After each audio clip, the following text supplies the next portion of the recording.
The Magic was back at Progressive Field for the second night in a row.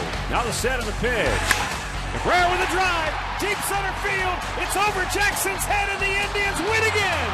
And for the second night in a row, they win in walk-off fashion.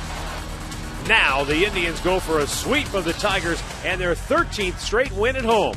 And the man on the mound is Justin Masterson, trying to go 6-0 next on Channel 3. From Progressive Field in downtown Cleveland, Ohio, the Indians try to finish off a three-game sweep. In fact, they're trying to sweep the entire homestand as they wrap things up here today against the Detroit Tigers. Hi again, everyone. I'm Matt Underwood alongside Rick Manning. The Indians turn the page on the calendar to the month of May today, but not before they set a new benchmark for the Indians franchise, number of wins in April, winning their 18th game in April last night. And Rick, afterwards, Manny Acton told his coaching staff, you know what, guys, this is something to be proud of, and they'll never forget us after this. Well, the Magic is back. I mean, when you look at the last two ball games in this ballpark, late innings, walk-off wins, that's shades of 1995. And that's something you got to give credit to this team because they have really earned it. I mean, compared to last year, they're almost twice as many runs. They're hitting the long ball. They're pitching very well. They're hitting with runners in scoring position, something we didn't see last year. They're putting numbers up this year that we haven't seen in a long time, and you've got to tip your cap, and hopefully it keeps going, even though it is May 1st. Speaking of keeping it going, Justin Masterson's on the hill today, trying to do something, trying to go 6-0 to start the season. The last Indians right-handed starting pitcher who won his first 6 consecutive starts was Stan Kovaleski. Wow. And the year was 1920. Oh, by the way, the Indians just happened to win the World Series that year. Our pitching matchup today brought to you by the all-new Chrysler 200. Well, he'll be matched up against Phil Koch, who's in the starting rotation this year. He had 2 bullpen assignments, then went into the rotation. He'll be matched up against Justin Masterson, who has been the best Indians pitcher this year. He has gone out. He continues to get the ground ball. He's got a very good slider. He's throwing strikes. It's been a nice combination for him and the Indians. All right, should be fun here today as the Indians battle the Tigers and try to finish off the 3-game sweep. We're back with all the play-by-play action from Progressive Field here in downtown Cleveland right after this.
Indeed, the gunslinging Cleveland Indians try to ride off with a 6-game home sweep as they finish up this 3-game series against the Detroit Tigers. Justin Masterson on the hill for the Indians today. Jim Leyland's starting lineup for Detroit looks like this. Will Rhymes in the leadoff spot today. Ramon Santiago in the starting lineup and batting second. Don Kelly gets his first start in the series. He'll hit third. Leyland trying to get as many left-handed bats in there as he can. Miguel Cabrera hitting cleanup, then Brennan Bosch will DH. Ryan Rayburn bats sixth. Alex Avila behind the dish. Brandon Inge at third, and Austin Jackson drops from the leadoff spot down to number 9. big right-hander Justin Masterson making his sixth start, off to a terrific start this year. His 5-0, 218 earned run average. Spanning 33 innings, he has 22 punch-outs and given up 26 hits. In his career, 0-2 against the Detroit Tigers, but he is going to try and turn that around and keep the streak going this afternoon. Let's take a look at the Home Depot doing more on defense in the outfield for the Indians. It's Brantley back in left, Sizemore in center, Chu is in right. Everett gets the start at third base today, as Drubel at short, Orlando at second, Laporta's at first, Santana back behind the dish. More savings, more doing. That's the power of the Home Depot. Take a look at the umpires for tonight's game. Tim Welke, the crew chief, calling the balls and strikes. Jim Reynolds at first, Mike DeMuro at second, Andy Fletcher down at third. Will Rhymes 2 for 7 in the series. Stands in to get us underway. And Masterson's first pitch is a little bit high for ball one. 65 degrees, our game time temperature. It has really turned out to be very pleasant. Rain early this morning, but it's moved out of the area. Looks like a light breeze blowing out toward right center today. 2-0 pitch. In there for a strike.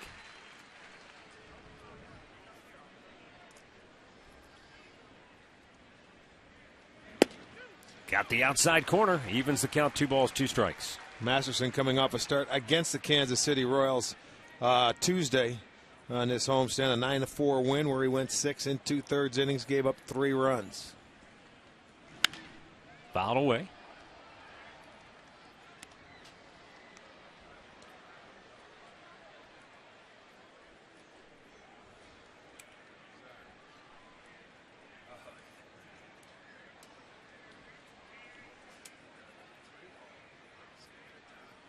Two pitch, rocketed into right field. And Shin-Soo Choo cuts it off, a leadoff single for Will Rhymes.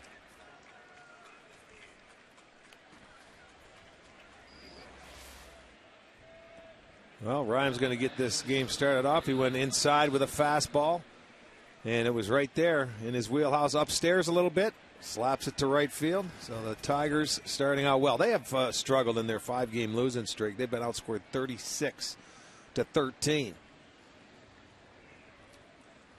So Jim Leland shakes up this offense today. Drag bunt to first. And Laporta puts the tag on Santiago. Will Rhymes moves into scoring position on the sacrifice bunt. That's an interesting play, Rick. I'm assuming Santiago's bunting on his own, although Manny active. I was talking before the ball game today, and he told me that Jim Leland is somebody that he admired when he was first starting out, and he said Leland probably bunts more than any other manager in the game of baseball, and that includes Mike Scioscia, who's always aggressive in using the bunt and run game. Well, I would think he may do it on his own in that situation, but they would like to play from the lead again. They have in this series. They just haven't been able to hold it.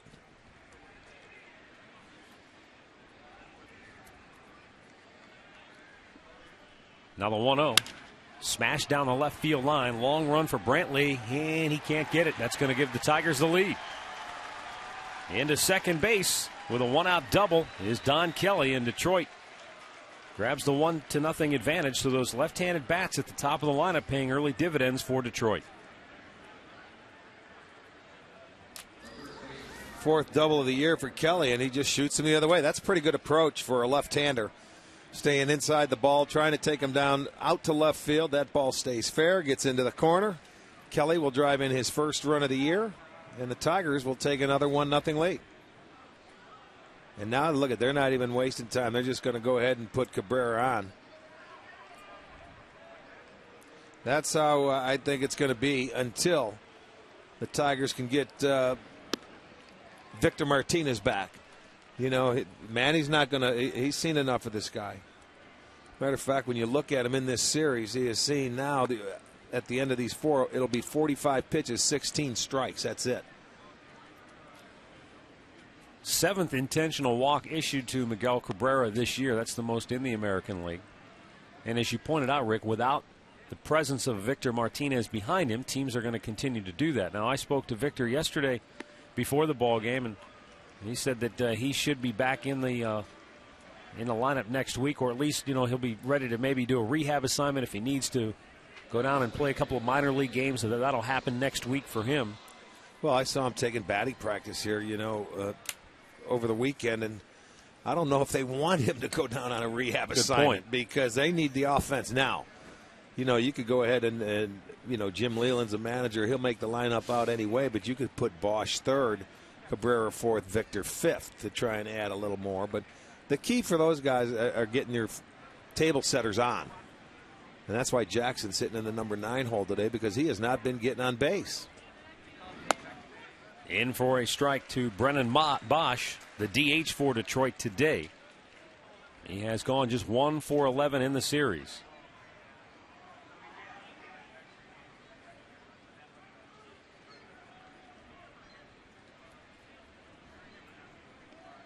Now the 0-1 pitch. Fouled over toward the on-deck circle.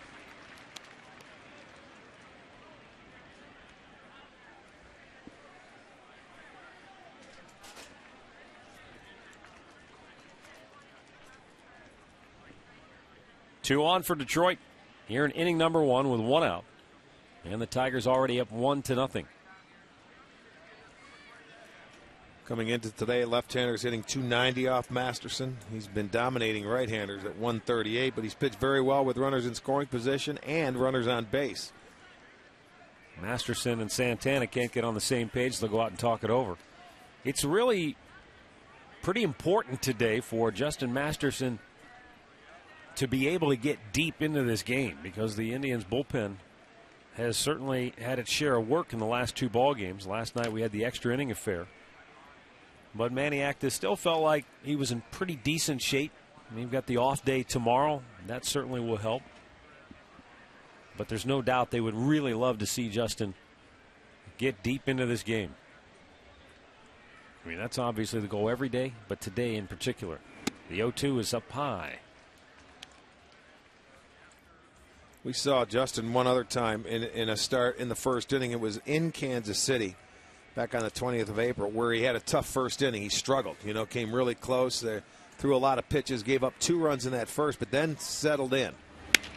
Up the middle, double play ball is Drubel to Orlando. On to first, not in time. We'll give Brennan Bosch credit. He hustled down the line, and he just did beat it out. Well, right there on the turn from Orlando, it looked like the footwork was not there. It took a little time for him to get rid of the ball, and that enabled Bosch to beat it out. That should have been a double play. It was good hustle. I give him credit. There's the nice flip, but watch on the turn. 1-2. He just didn't get rid of it quickly enough, and that enabled Bosch to beat it out. I don't know where the footwork around the base, he just didn't get there quick enough. But boy, he got down the line, and that gives you 1 extra out in the inning. Ryan Rayburn stands in with Tigers at the corners. Takes the first pitch strike. Rayburn 4 for 11 in the series with 4 strikeouts.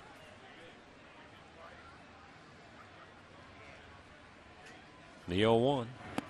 And he went too far, nothing into the count.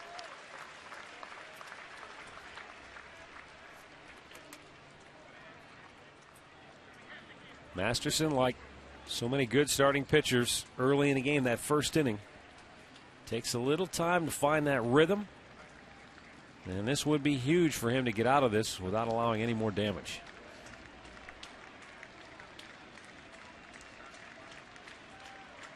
How they settle on a pitch in the 0-2. Nothing doing.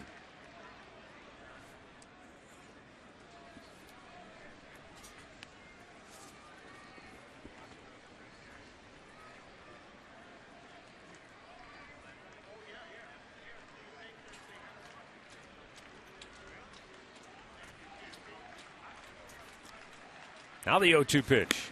Off the glove of Santana, and the Tigers will get another run. Don Kelly comes home to score. Brennan Bosch goes down into scoring position as he moves to second base. Yeah, a gift run. Double play not turned. Now the wild pitch. That thing took off. He gets it up, and well, Santana just, his ball moves so much, it looks like that and they're going to give it a pass ball to Santana. They'll get back to the screen. Tigers will take a 2-0 lead. Well, here's Ryan Rayburn now with a runner in scoring position and 2 away. Hitting the bouncing ball foul. Count remains a ball and 2 strikes.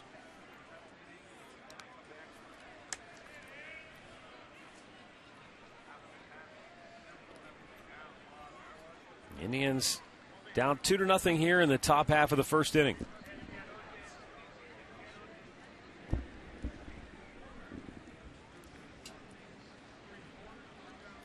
And again, time is called as Santana and Masterson try to get together on a pitch selection here with that runner at second base.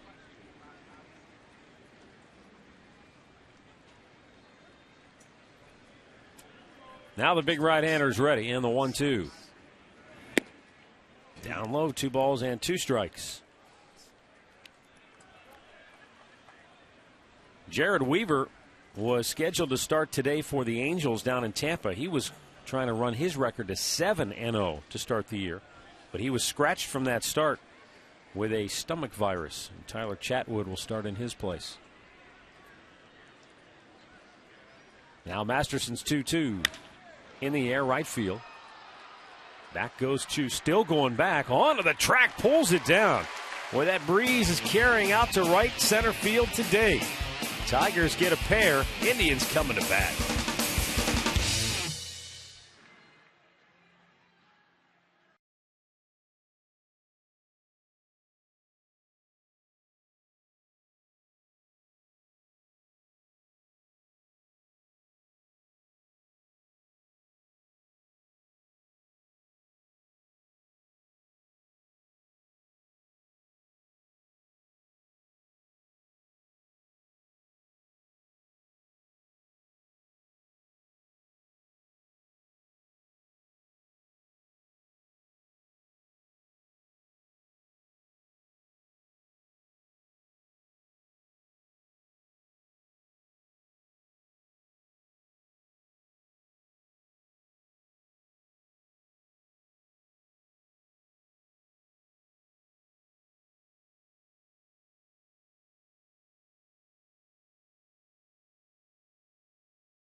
And time now to take a look at the Indians starting lineup today, brought to you by Progressive Insurance, proud to be the official auto insurance provider of the Cleveland Indians. Brady Sizemore at the top spot, back in the lineup. Then Asdrubal Cabrera and Shin-Soo Choo hitting in 7 straight games for the Tribe coming in. Then it's Carlos Santana, Shelley Duncan in the DH spot, Orlando Cabrera.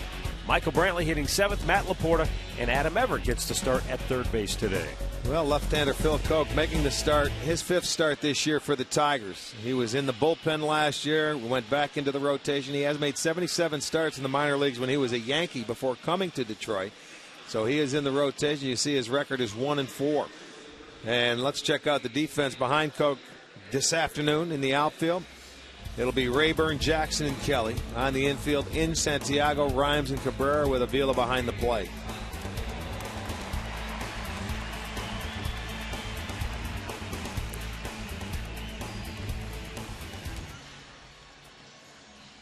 Grady Sizemore back in the starting lineup here today after getting last night off.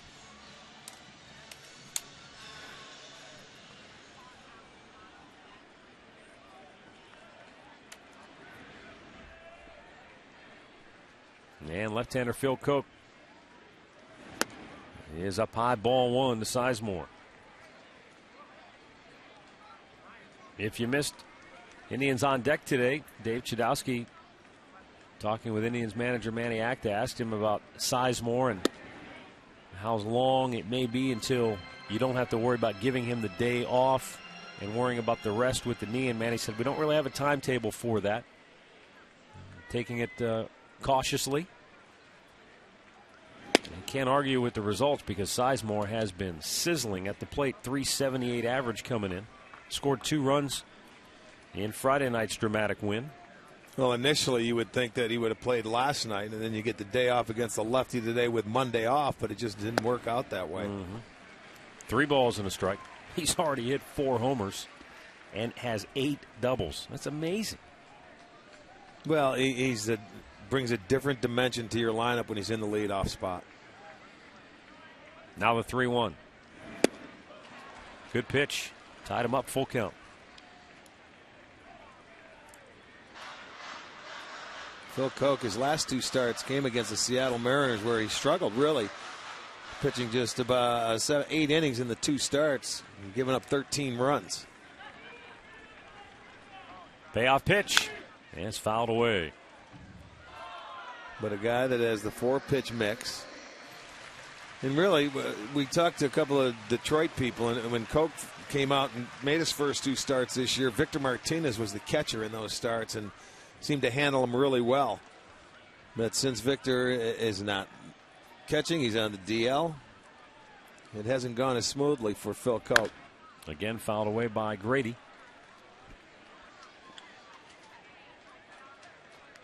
I know there are a lot of schools out there, Rick, and I certainly haven't heard of every single one of them. This one definitely caught me a little bit off guard. Phil Koch went to San Joaquin Delta Junior College. That's one I honestly had never heard of before. California? Yeah. Payoff pitch. And he's out looking. So Phil Koch strikes out Sizemore to start the game on the 3-2 pitch. Well, he throws the big hook, the curveball at Grady, and it locks him up. He doesn't pull the trigger, and there you go. Have a seat. Good pitch. I think we have 17 Cleveland Indians go down last night in the ball game. A lot of strikeouts, 29 combined by the 2 ball clubs. Interesting, because earlier in that game we were talking about the late start times here and how that can be a problem for hitters when you get those 4 o'clock starts. And we talked about that playoff game here that featured 33 strikeouts between the Indians and Orioles in 1997. And that was an extra inning game as well. 0-1 pitch hit high in the air to right center field. Jackson, the center fielder, has it. 2 down.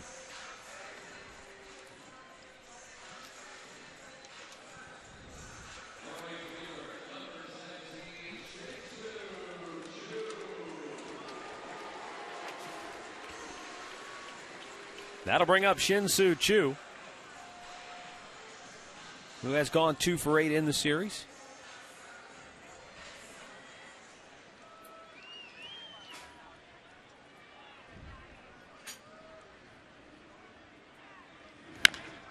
Chopped it foul.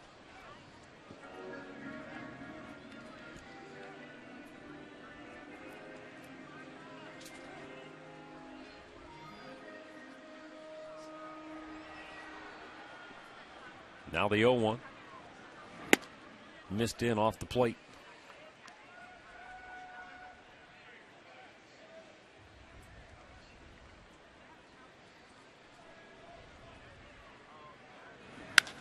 In the air, deep left center field. Back goes Rayburn on the run and makes the catch on the track just in front of the wall. And the Indians go 1-2-3. After 1, it's Detroit 2, Cleveland nothing.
fun with the delicious frappe or real fruit smoothie from McDonald's.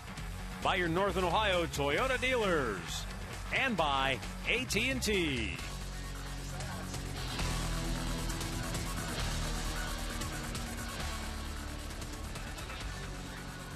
2-0 our score as we go to the second inning. Bottom third of the Tigers order due up here. It will be Alex Avila, Brandon Inge, and Austin Jackson.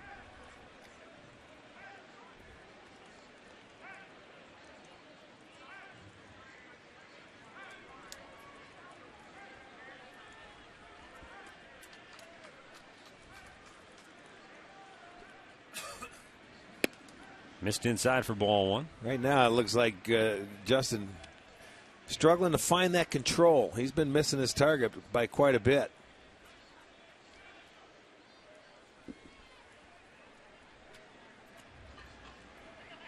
Alex Avila has gone 3 for 7 in the series.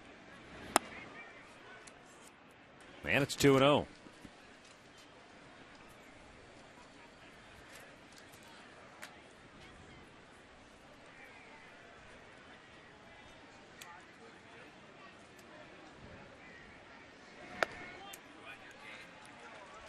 Masterson gets the call for a strike. Avila, 3 homers, 18 driven in on the year, and he has doubled 6 times. Masterson's 2-1. Hit on the ground to second. Big hop for Orlando Cabrera. 1 away. Get a look at our great clip of the game from last night, brought to you by Great Clips. Alex White, in his major league debut, did a terrific job going 6 innings. Got that double play ball on the last pitch he threw. Wound up with a no decision, but really an impressive outing in his major league debut. Relax, you're at Great Clips. Yeah, that kid did a nice job last night. He really did. Nice thing about it, his head coach down at North Carolina, University of North Carolina, the Tar Heels, he was in the house along with the coaching staff, so it had to be a really big, special night for him. Alex told me this morning that not only did he have all those folks, but mom, dad, all kinds of family members, so he had the whole gang here. That's terrific. Up the middle it goes, and it's through for a base hit. Brandon Inge, just his second hit in the series. Well, Justin Masterson couldn't make a kick save here, and maybe it's a good thing because that ball was hit sharply right back up the middle, and it went right between his legs.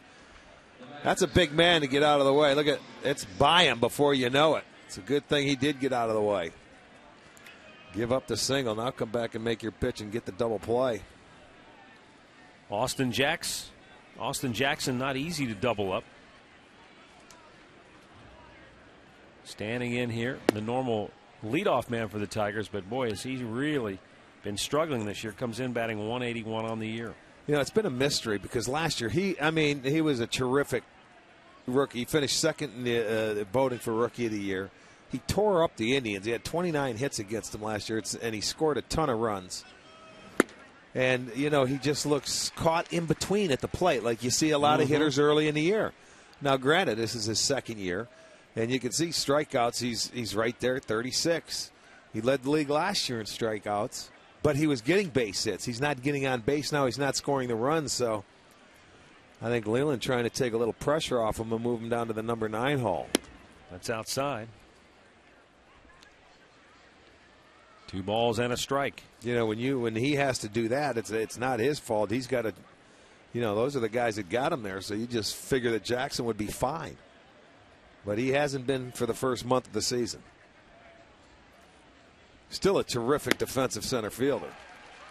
Well, he has, and this kind of illustrates what you were just talking about, caught in between. He has 3 hits in the series.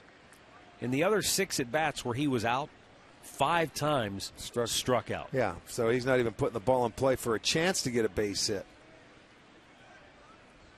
The 2-2. Yep. Check, did he go? They appeal. He did not, says Jim Reynolds down at first. Count full now, 3-2. No, he didn't. And what you would like to do here with 1 out, you have a 2-0 lead, to start the runner. But do you start the runner because he strikes out too much? You can't do it, and Masterson will strike out, so you can't start your runner there. Well, he walked him, though, and it's ball 4, so there are 2 on with 1 out. And we turn it now back over to the top of the order. And you get the left-handed hitting Will Rhymes as Santana's going to go out to talk to Masterson, whose pitch count is climbing already to 35 here in inning number 2. Well, early part of this game, he just doesn't have it. 4 of 9 pitches, first pitch strikes. He's pitching from behind in the count, something he hasn't done most of the year. You know, he just doesn't have, he's not sharp right now. He's got to try and reel it in and get sharp. You don't want to get the bottom part of that lineup and give him base runners. Usually, the pattern has been with Justin, if you want to get aggressive early, you're going to make early outs, and he won't strike anybody out. If you're patient with him, then he gets his punch outs. But it's right now he's got no strikeouts. He's got 2 walks. He's given up 3 hits that first time through the lineup. He needs the old 2-for-1 ball. The pitch. Rhymes bunts. And well executed. Masterson with the bare hand grab and throw. Laporta picks it out of the dirt, but can't get Rhymes, who got down the line in a hurry, and the bases are loaded with 1 out.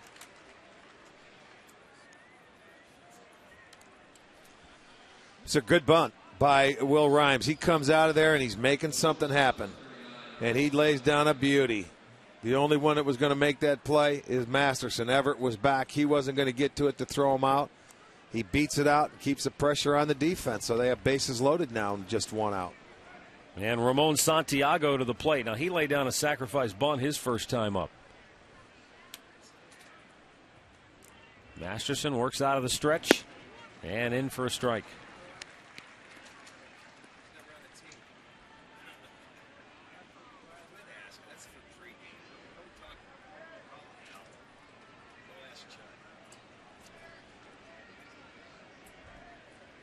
Justin deals, and it's outside to even the count of 1 ball and 1 strike.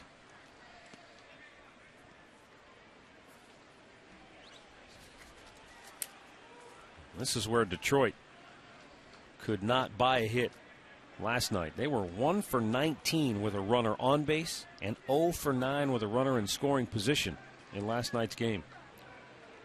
Well, already here today, they're all it takes in. is 1 hit to get it going, and they got that 1 hit in the first inning, yep. so that could take a little pressure off them. You know how we witnessed where offenses will relax a little bit more when they get that first one, or they get a 2-out base hit.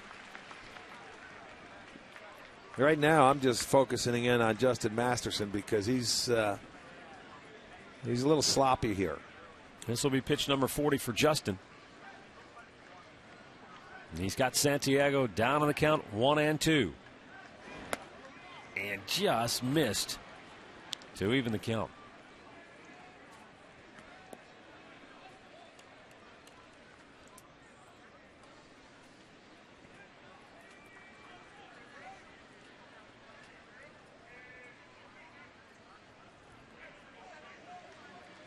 The 2-2.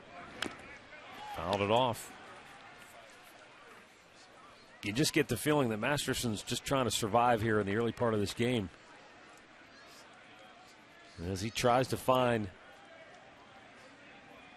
that rhythm that he has been in through his first 5 starts, which enabled him to go 5-0 with just a 2.18 earned run average. Now the 2-2. Smash to third. Everett goes to second for 1. Orlando's relay is in time. There you go. The 2-for-1 ball that Masterson needed so desperately gets him out of big trouble here in the second.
It's a 2-0 Tigers lead as we move to the bottom of the second inning here at Progressive Field.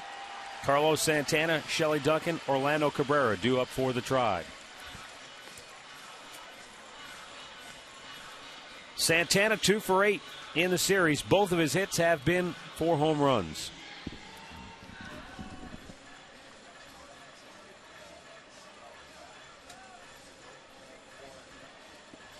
Phil Koch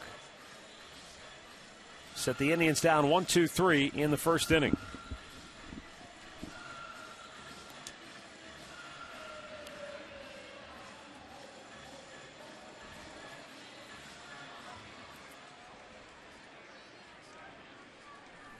Santana.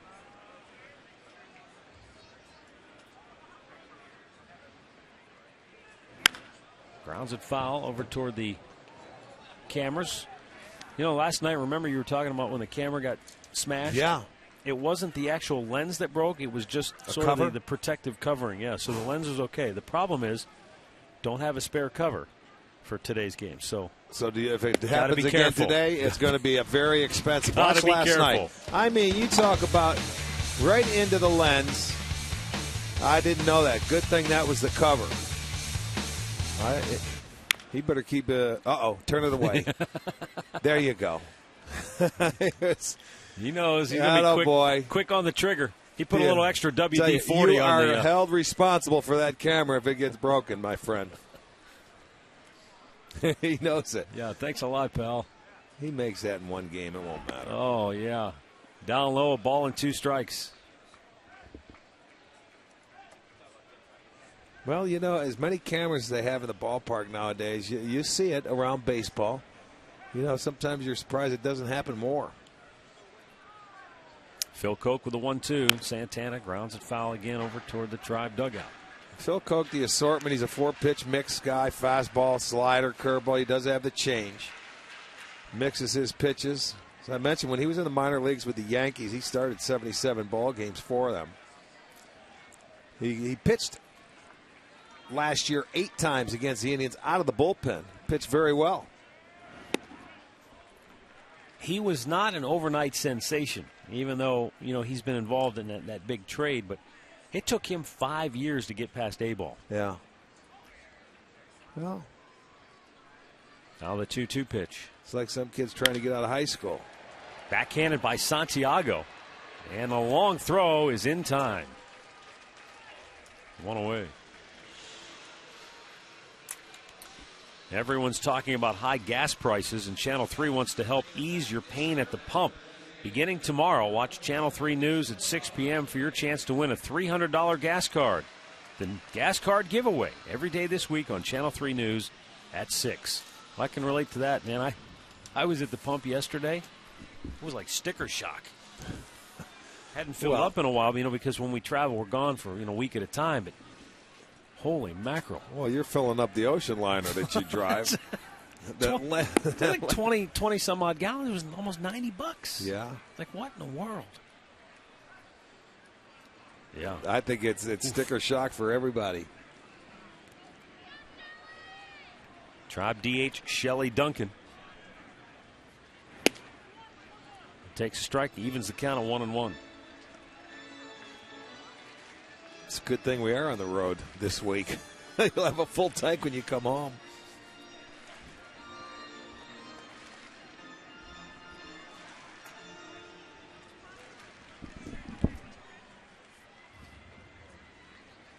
Phil Koch with a 1-1 to Duncan. And that's down and in. 2 balls and a strike.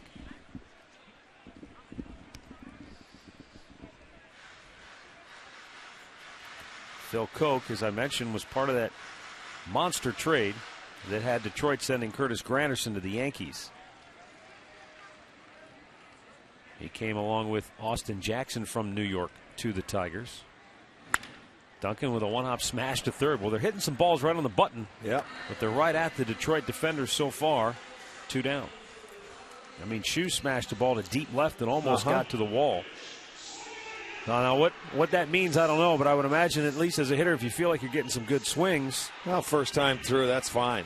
You keep swinging it. You're hitting the ball on the nose, that's okay. You'll get them the second time through. That's something that you didn't get an opportunity to do last year, even though he pitched in 8 games. You'll never see him twice in one game. Yeah. Now today you may see him twice and possibly 3 times if he's dealing. Orlando Cabrera takes a strike. Last night's hero, 4 for 10 in the series, had the walk-off game winner.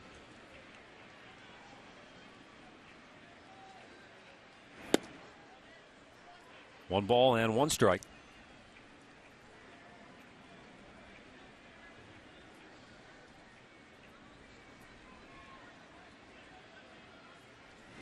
And smashes that into center field for the Indians' first hit today. So he is really starting to sizzle. 5 for 11 in the series. Yeah, he was the only Indian that didn't strike out last night. Michael Brantley steps to the dish with a runner on first and 2 down. And for more on the Indians' 7-hole hitter today, let's join Katie with him. Yeah, Matt, we saw him as the leadoff man yesterday. Today he's in the 7th spot. He told me it really does change the way he prepares and his approach at the plate depending upon where he's in the lineup. Yesterday he admitted when I'm leadoff, I get a little more jazzed up. When I'm at the plate, I know I've got to work the pitcher. I just have to do whatever it takes to get on base. Today he says he's really going to have to tell himself to be patient up there, pick out a pitch that he can go long on to pick up a few runs like the situation he's in now. But as for which he prefers, he smiled at me and said, hey, I prefer to be in the lineup, guys. And he is in the lineup almost on a daily basis. Well, he will be in the lineup. That's no question. He's done a terrific job.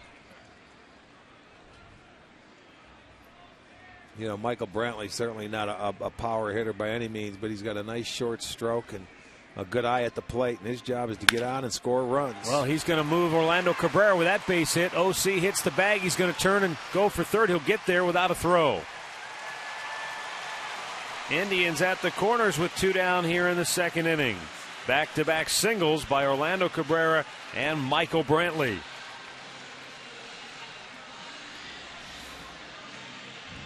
There's Michael. That pitch upstairs. He made a mistake with it. He left it up, and Michael took advantage. Went right back up the middle.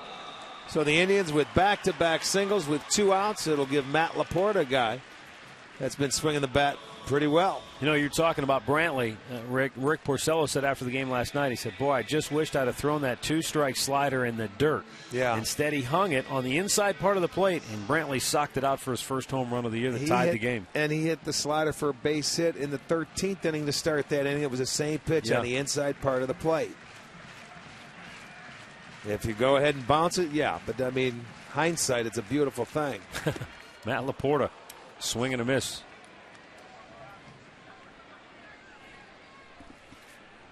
Yeah, his feet. When we showed you swings of Matt Laporta, when he was locked in, he had 3 consecutive hits. He hit the home run, then he had hit a base hit to right field, a double down the left field line. His feet were nice and quiet. He hit off a stiff front leg, and he worked his hands. That time his whole body just flew out of there, pulled off. Now the 0-1. And a little bit low to even the count. With 2 outs in this series, the Indians as a team batting .393. They've gone 11 for 28. That's some pretty impressive 2-out hitting. Looking for another big 2-out knock here in the 2nd to get on the board. 1-1 pitch. Punched in the air, deep right field. Kelly back, still going back. It's over his head, hits the wall. Cabrera scores. Brantley coming around third with the tying run, and he will score. And we're back to even at 2 apiece. Matt Laporta with a 2-out, 2-run double to right. A ball he literally just reached out and punched over the head of right fielder Don Kelly. Well, he stayed on it. And his arms. This is what I'm talking about when I say the strength of Matt Laporta. His hands were back enough. And this is going to be our McDonald's. I'm loving it. But watch, that pitch was down and away. That was a good pitch. And look at him. He stayed in there and just flicks his arms. That's how strong he is. That ball goes off the wall in right field. 3rd consecutive 2-out hit. Matt will tie the game up. He'll get his 13th and 14th RBI. And they've got some 2-out lightning working. So that means they're now 12 for 29 with 2 outs hitting in the series. And they are just taking advantage of these opportunities. And here's Adam Everett getting a rare opportunity to start. 20th pitch of the inning coming up right here for Phil Cope. And it's high, ball 1.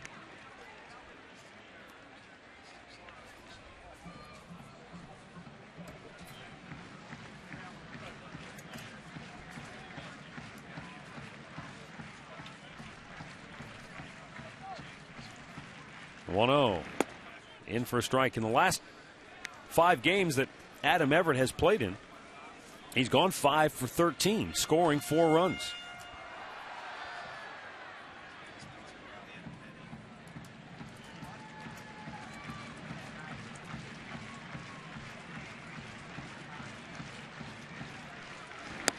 Down low, 2 balls and a strike. This is, what we were talking about a little bit last night.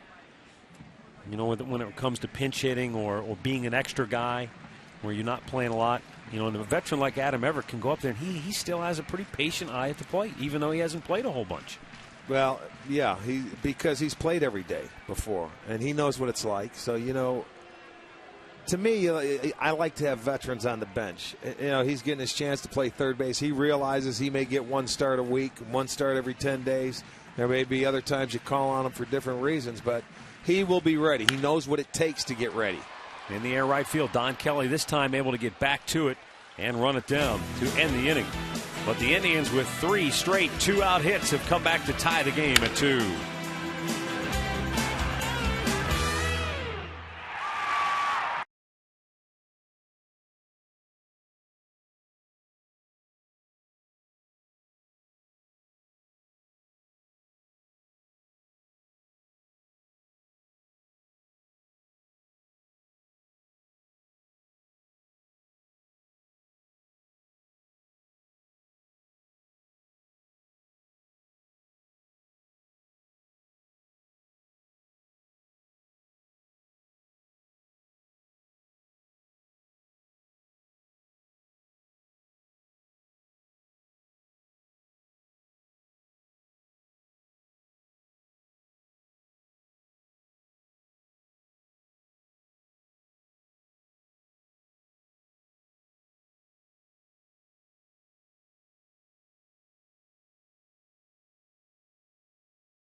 The third, want to remind you to stay tuned later in the game to see our Miller Taste Greatness moment.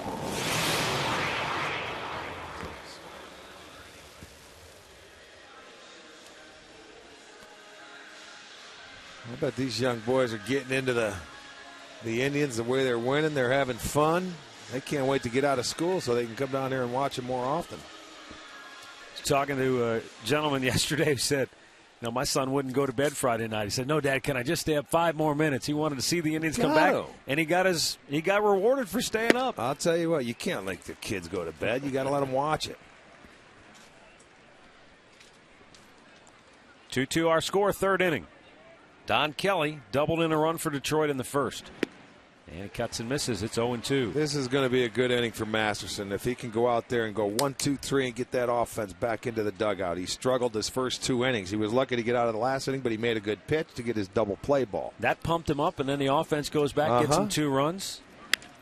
Blooped in the air. Going out is Dribble Cabrera. He's there. 1 away. Let's get a look at our AT&T trivia question today. 4 active players have current streaks of 7 seasons of 100 or more RBI. Can you name them? 7 or more seasons of 100 or more RBI. Consecutive. Good one. In for a strike to Miguel Cabrera. Intentionally walked his first time up.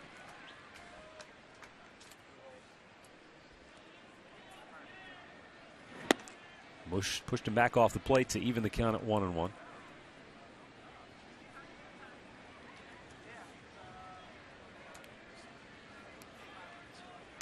Little tapper foul.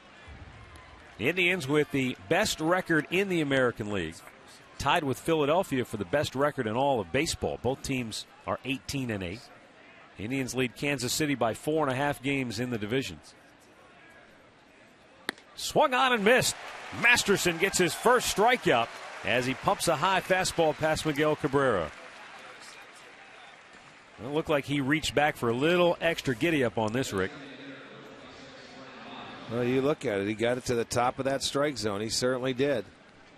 You reach back, gets it by him. Okay, that's the first time we've seen him swing and miss a whole lot like that. You throw 95 up around the letters, there aren't a whole lot of hitters that are going to hit that consistently, I wouldn't think. No, but you don't want to throw it there again the next time because he may be looking for it. Sitting on it, huh? Yeah. 2 down for Brennan Bosch. Fouls it right back. You know, for all the talk about the way Manny Ramirez's baseball career has kind of come to an end, you talk to people who knew him when he was here and were close to him. I'm talking about teammates. Manny could literally go out and predict what was going to happen in an at-bat and then leave guys just scratching their head like, wow, how, you know, because of what you were talking about, knowing the pitch sequences, knowing how pitchers were trying to attack him, he would just know going into an at-bat what they were going to try to do. And plus, what he would do if he was sitting for the breaking ball, he would take fastballs. If he threw 3 and threw them for strikes, he'd go down and not swing the bat. But you threw that one breaking ball, he'd hit it. See you and later. He'd hit it hard. I'm not saying he'd hit it out of the ballpark, but he would do something to it. He'd do some damage. Yeah, that's the one thing about the whole Manny being Manny masked the fact that as a hitter, he was pretty smart, very intellectual as far as, you know, mapping out a plan and sticking with that attack. He sure was. Now the 0-2, a little bit high. Well, Justin settled in. 12 pitches this inning, 10 strikes. Close it out. Trying to put Brennan Bosch away. Pop back out of play. Hey, we want to send along a very special happy birthday wish to Rose Smith of Amherst. She is a true Tribe fan, loves it, watches every ball game, and her husband Smitty works out at Continental. We get to see him every time we get out on the road. So, Rose, happy birthday to you. Yes, indeed. Hope you're able to enjoy this day. I'll bet she's watching the Tribe. A 1-2 pitch. Swung on and missed. Justin Masterson. Fans a pair here in the third. The Tigers go 1-2-3.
We are tied at 2 as we go to the bottom half of inning number 3 here at Progressive Field. On this Kids Fun Day, Justin Masterson having a lot more fun now. After the Indians came back and tied the game, he came out and roared through the heart of that Tigers lineup. 1, 2, 3, striking out both Miguel Cabrera and Brennan Bosch. Yeah, I've been thinking about it. It's been Kids Fun Day here for the last 12 games. The kids are having fun, aren't they? It's just not on Sunday anymore. They're having fun every day. See, you're a marketing genius. You just never knew it. Well, I heard you spit it out, Kids Fun Day, and that means it's Sunday. But it's been Kids Fun Day every day we've been playing here. Now Grady Sizemore. Yes, he did. He tried to jab at it. Grady called out on strikes in his first at bat after he ran the count to full.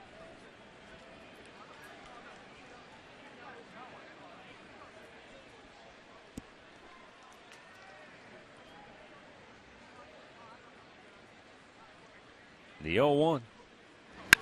Grady with a one-hop smash right into the belly of Miguel Cabrera. One down. Let's check in once again with our Katie Witham. Hey guys, I'm sitting here with some Brad Paisley fans, and you know what? We have the Indians Music Festival, the first one ever, Saturday, July 11th, right here at Progressive Field, sponsored by Discount Drug Mart. You can get your tickets. We've got a special deal right now, $10 off any seat location through tonight. So log on to Indians.com, enter the password Paisley to get that deal. But these guys, Matt and Pat right next to me, from New Jersey. You drove all the way here. First off, what are you doing here, and how long did it take? Oh, we're big fans, big Rick Manning fans. He was our favorite player when we were kids, him and Buddy Bell. And I didn't tell him to say that, just so you know. But how long did it take? It took 7 hours. Wow. Dedication. I love dedication. It. Yeah. Great. We're having a great weekend. We came last night's game, and we're here today. Perfect. Hey, guys, we'll send it back up to you for now. All right, thanks, Katie. That's some serious dedication right there. Getting a car. Let's go in a car. Let's get in a car. Let's drive to Cleveland. Check out the Tribe. Why not? You know what? When you're playing the way the Indians are playing, I think that's a good thing to do. That's a great road trip story, too. I'm sure they've had a few stories that they'll be able to share when it's all said and done. The 1-2 to his Asdrubal Cabrera. One hopper to third. Brandon Inge throws him out. 2 down. He's very good at third base, boy. He can pick it over there.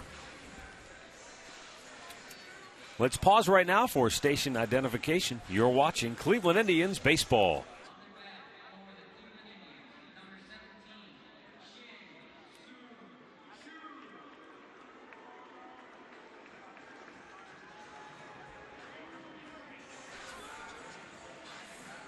Matt Underwood, Rick Manning, glad to have you with us on this Sunday afternoon. 2 down, bottom of the third. Shin-Soo Choo steps in. He drove one to deep left field. It was tracked down by Ryan Rayburn in the first.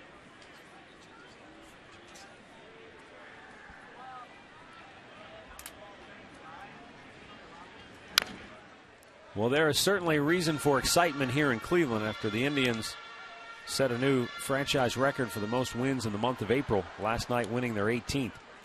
But there is no joy in Minnesota, where last night they lost their 17th game in the month of April, setting the franchise record for futility in the first month of a season.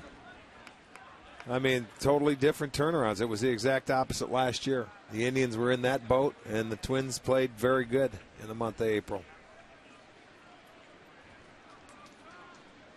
You know, they're on a roll. You just hope you just watch it continue. Enjoy it every day.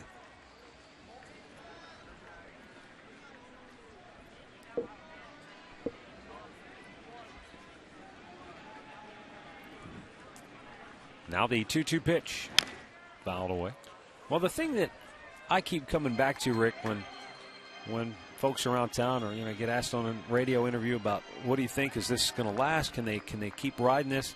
When you have good starting pitching, that keeps you from long losing streaks. Your offense, you're going to have spells where maybe it goes cold or it gets it went cold last night. Get stopped by a good pitcher. But when you get good starting pitching, you don't go into long slumps as a team. Plus, you're in every game. You're in every game. The Indians, if they can win today, it'll be their 5th sweep this season. They only had 4 all last year. All last year. I mean, here we are May 1st looking for, a sweep. And those guys you just saw are a big reason for it. Payoff pitch to Choo. Fouled back.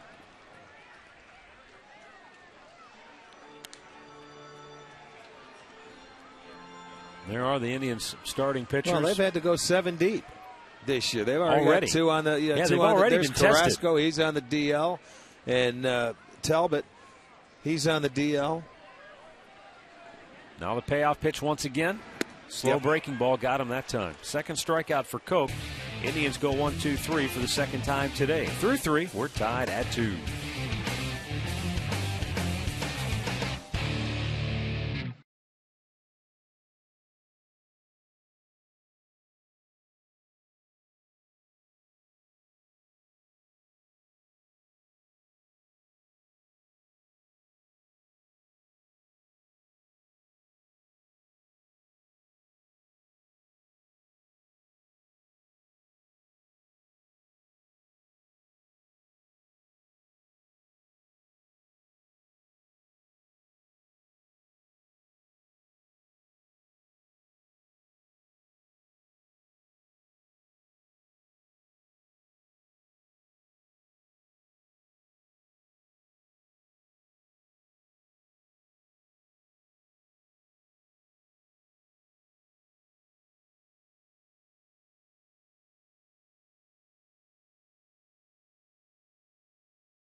The Indians trying to complete a 3-game sweep of the Tigers. Not to mention they're trying to sweep this entire homestand. We are tied at 2 as we move now to inning number 4. It will be Ryan Rayburn, Alex Avila, and Brandon Inge due up for Detroit.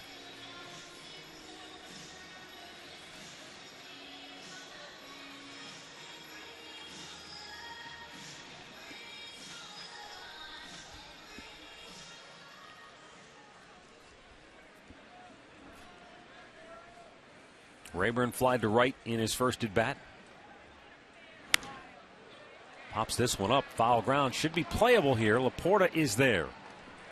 1 down. Well, let me say we take a look at our minor league report. It's brought to you by the folks at Kia. And Kyle Blair last night, 5 innings. Just 1 run on 2 hits. Struck out a pair. No decision. 2-0 with a 263 earned run average in 5 starts. Former 4th-round pick last year.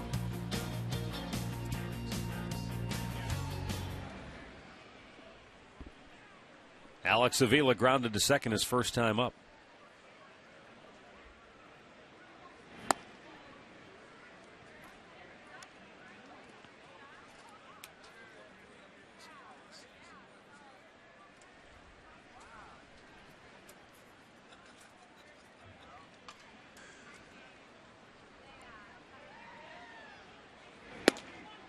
Caught the outside corner. Good pitch. And it's 1-1. Well, you got to love it when you're a starting pitcher. You get that leadoff hitter, first pitch, 1 easy out.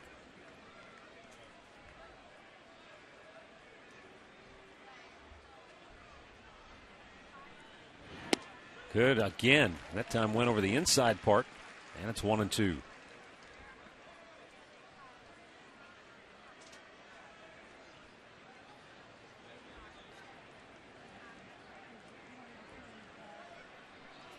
Santana wants that fastball away, and the sinker is fouled out of play.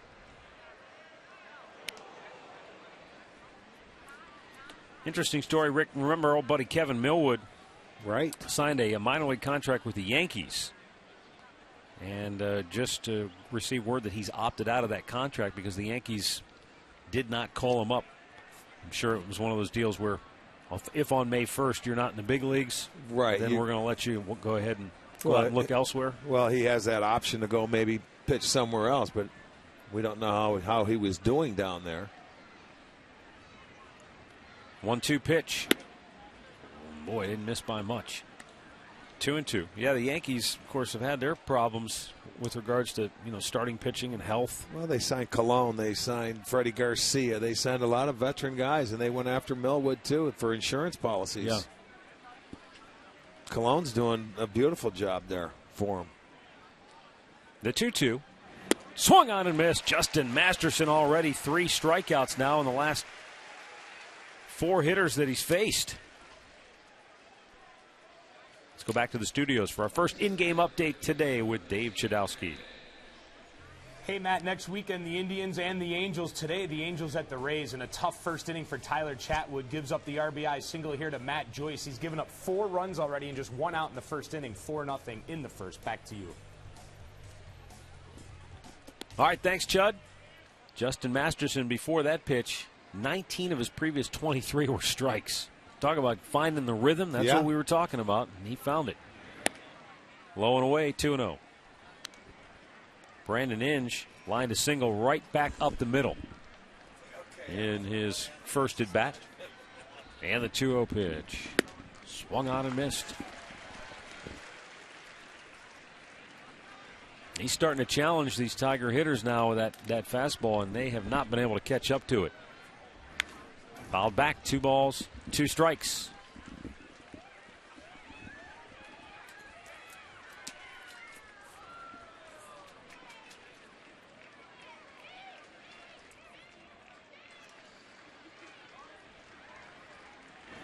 Inge with a little chopper towards third. Adam Everett on the run, throws, and gets his man. 1, 2, 3, go the Tigers. Masterson has retired 7 in a row.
It's a 2-2 score as we go to the bottom half of the 4th inning. Carlos Santana, Shelley Duncan, and Orlando Cabrera for the Tribe.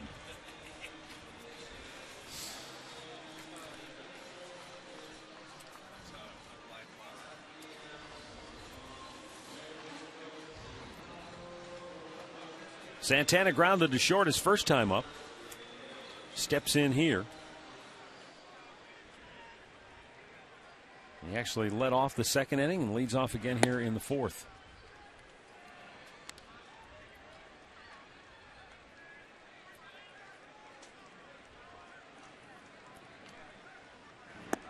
Almost got his back foot. Yeah, got to skip out of the way there.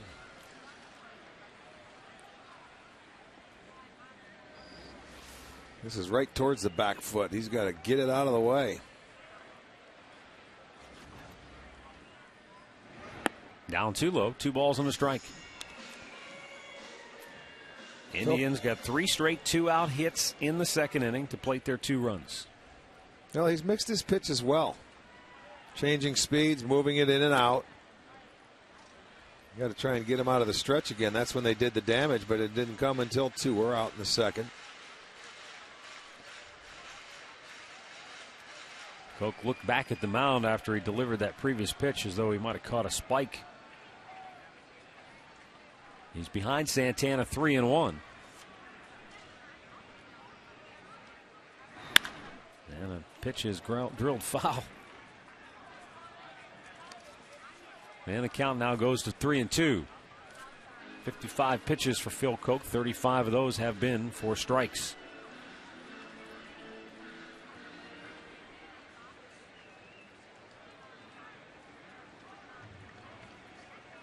Payoff pitch. Low ball 4. First walk issued by Koch. Indians get their leadoff man aboard. Well, the Tigers grabbed the early momentum, scoring 2 in the first inning. But, man, to end the second inning, bases loaded, 1 out. You get the double play turn. The Tribe comes right back. 3 straight 2-out hits. Matt Laporta with the big 2-run double to tie it. And then Justin Masterson goes right back out and sets him down 1-2-3, striking out Miguel Cabrera and Brennan Bosch. So the Indians have turned the momentum back in their favor. Yeah, and you get the leadoff walk here.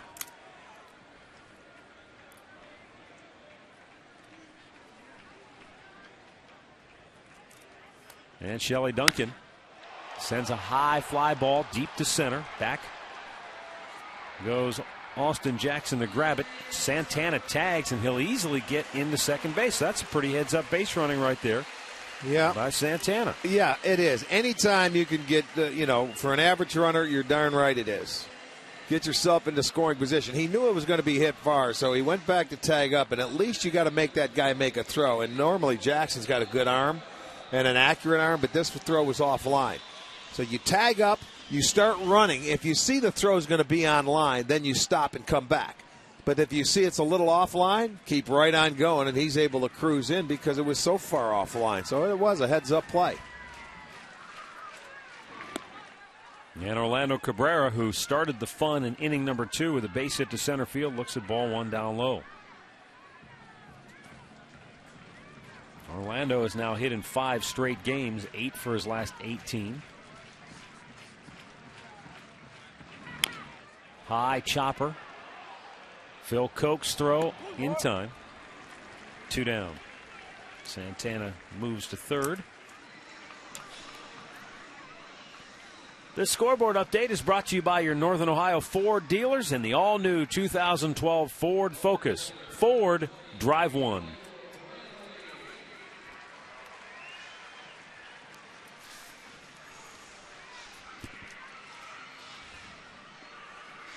Going to bring up Michael Brantley.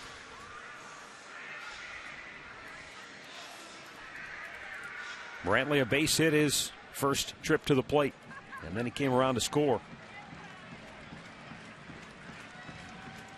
With Santana the go-ahead run at third base. It's up high, ball 1.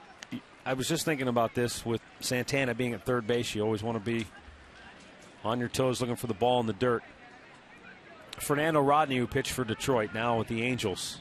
Remember, every time he's in a game, you always talk about if you get a runner on base, look for the ball in the dirt with Rodney. Right. Did you see how Tampa Bay won that game yesterday against the Angels? No. He threw a 55-footer in front of home plate, bounced to the backstop, and Tampa Bay scored the winning run from third. That's certain guys, you just have that feeling, That's what you have to watch.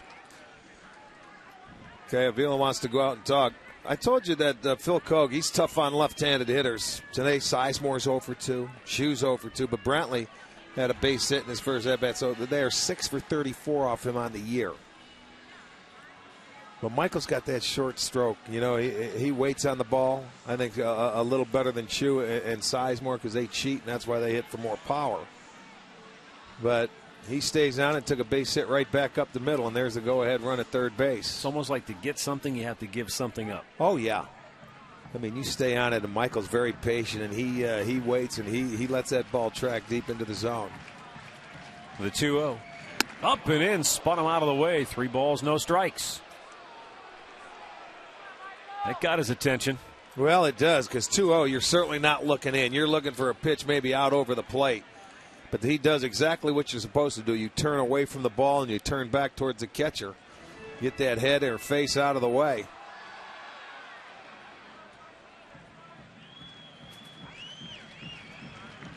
With Santana at third and 2 down, the 3-0 pitch. Hit him! Up and in again. First one buzzed him, that one drilled him. And Michael will take his base.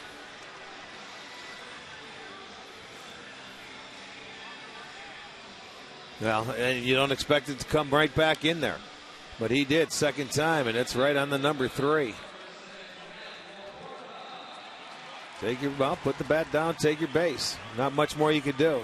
But you don't Coach get upset. Rick Knapp is going to go out and talk to him. Even if you do feel it may have been intentional because he hit the home run yesterday and he started the rally and he got a base hit there, they may be trying to loosen him up out of that toe hold. But next time up, you come back and you go back at him with a vengeance. Well, let's hope Matt Laporta can go back with him with a vengeance again in the second inning with 2 on and 2 out. He crushed this ball. It was low and away. That was a good pitch. That's Matt. That's what surprised me. Did you see that swing where he was there and it goes off the wall in right field? I'll tell you what. Not a lot of guys drive the ball like that the other way. That's why you want to see him nice, slow and easy at the plate. Not a lot of body movement. Let his hands work because he's very strong. Well, he's got an opportunity now, first and third with 2 outs, and they wanted to have a little meeting on the mound facing Laporta. Well, the Indians have made their hits count with 2 outs. 387 average as a team with 2 outs in the series. Below 200 with less than 2 out. They're doing it the hard way. First and third, 2 down. Laporta awaits the pitch. And it's inside, ball 1. Also probably went out and talked to Phil Koch and said, look, you want to go at this guy off-speed pitches. You don't want to give him a good fastball. You've got Everett on deck. You know, Adam Everett, a former Detroit Tiger. They know him. But I think after Laporta's first hit, they're just going to make sure that we don't want to give him anything that he can beat you with. Popped him up, and they should get him out of the inning. Miguel Cabrera back into fair territory, almost tripped over the bag. Boy, that was close. He shuffled right over the top of the bag, and the inning is over. Through 4, we're tied at 2.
To you by United, proud to fly the Cleveland Indians. By your Northern Ohio Hyundai dealers, it's time to join the Hyundai movement. And by Panini's, get overstuffed at any one of 18 locations in Northeast Ohio.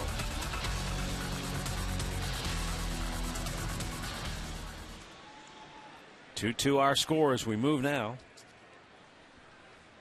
to inning number 5. Austin Jackson walked his first time up, looks at a ball up high.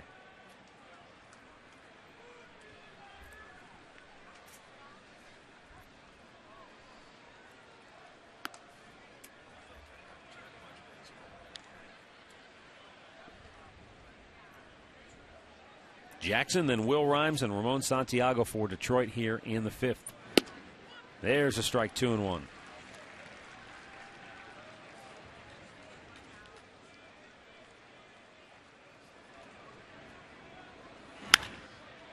Fouled on the right side. Evens the count of 2 balls and 2 strikes.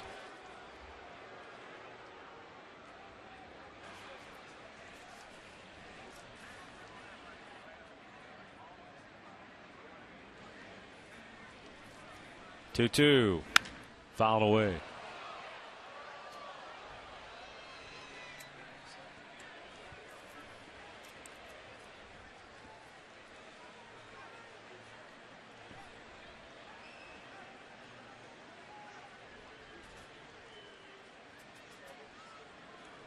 Masterson deals, and it's strike 3 called. That's 4 punch outs now for Justin Masterson here today. 1 down in inning number 5. Well, he just goes right there. You see where Santana's sitting? He's sitting middle of the plate. But the movement on this ball, he throws it away and it comes back on the outside corner. With Masterson, with the Carmona, as a catcher, you just sit in the middle of the plate and let their movement take over and see what happens. You start sitting on the corners is when they start, missing by a lot. Let's see what happens now. 3rd time through the lineup. Will Rhymes is 2 for 2 with 2 singles. Now, interesting, Rick, in that coming into today's game, first time through the lineup, Justin Masterson was dominating hitters below the 200 batting average mark. Second time through the lineup, though, hitters were hitting 333 against him. Today, though, Detroit went 3 for 6 first time through, 1 for 9 the second time through. The good news is Masterson found it. Bouncer, Laporta, goes himself, 2 down.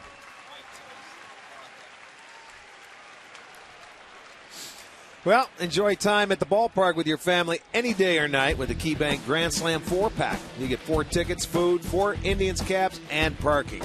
Everything you need in one easy, affordable package. Visit Indians.com to purchase your tickets or call 216-420-HITS.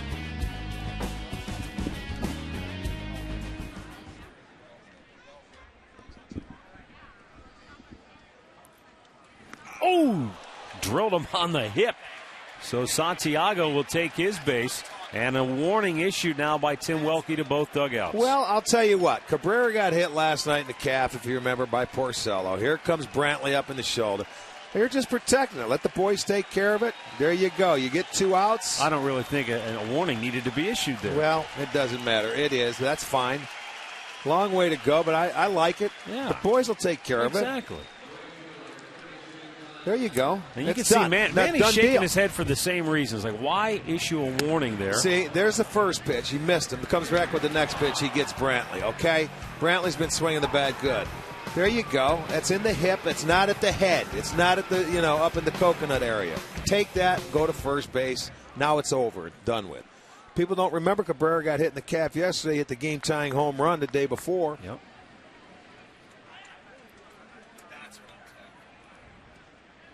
Don Kelly doubled in a run in the first inning, popped up on the infield his last time up. Long year. You play in your division. You got to protect your players. I mean, these guys are going to go at it 18 times over the course of the year. Yeah. That's all part of baseball.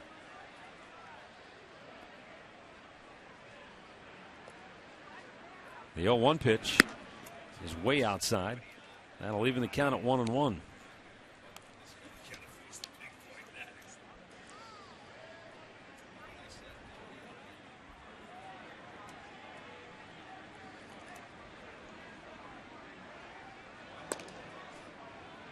It's interesting in that you talk about playing 18 times a year in your division. And yet the Indians, who are playing Detroit for the first time this year in this series, won't see the Tigers again until June. Right, we go there. And that'll be in Detroit. Orlando Cabrera flips to his dribble, and the inning is over. We move to the bottom of the fifth. Still deadlocked at 2.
Well, Justin Masterson has really turned things around. He struggled in the first couple of innings, but that double play ball to get out of the bases loaded jam in the second has turned this whole game around for both he and the Indians. He has not allowed a hit since the little bunt single by Will Rhymes loaded the bases in the second inning. Yeah, but we're back into what like we were playing a game last night. You know, when you look at the Tigers, they scored in one inning of that game, the fourth inning. Two solo home runs. They haven't scored since. Now the Indians come back. They get their 2 runs after the 2 runs in the fourth, and we're staying right here at 2. Glad to have you with us on this Sunday afternoon. Indians wrapping up the homestand. Off day tomorrow, and then they head back to the West Coast for the second time already this year. Open a 3-game series against the A's in Oakland on Tuesday, and then down the coast to Anaheim for a weekend series against the Angels before returning home to Cleveland.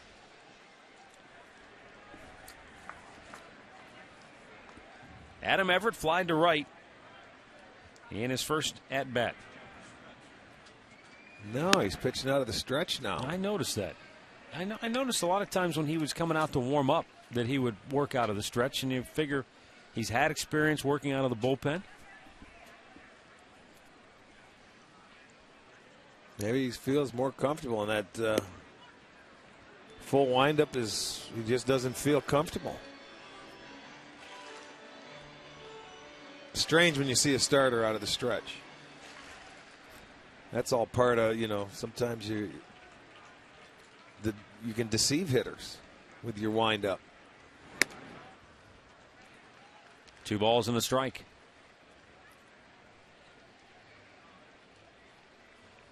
I don't know if he just obviously doesn't feel comfortable right now. The 2-1 pitch to Adam Everett is hit high in the air to center field. Austin Jackson squeezes that for out number 1. This game recap brought to you by your Northern Ohio Toyota dealers. In the first inning, Don Kelly doubled home Will Rhymes with the first run of the game. Then a pass ball charged to Carlos Santana, allowing Kelly to score to make it 2-0. Then in the second inning, Matt Laporta with a third straight 2-out hit for the Tribe drove in 2 runs with that double. And we are tied at 2. Find out about more than 30 Toyota offers available now at buyatoyota.com.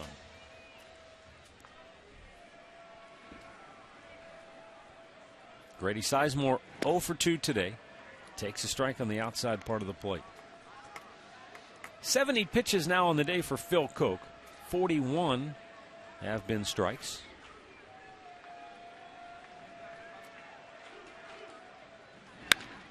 Grady really jammed, rolls that over. Almost picked off a camera in that dugout next to the Tigers players.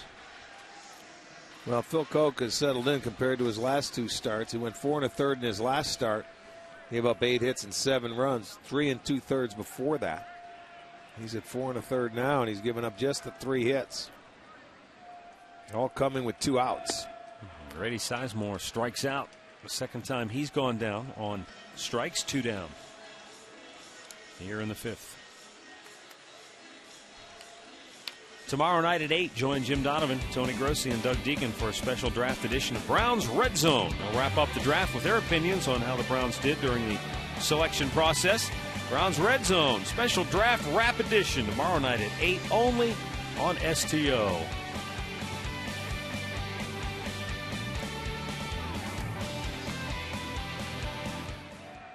Asdrubal Cabrera with a liner down the left field line, fair ball. Asdrubal digging for extra bases, and he will go in easily with a double. 2 out, 2 bagger here in the 5th, and then once again it's a 2-out hit for the Indians. Right, I don't know what it is today, but all of their hits coming with 2 outs.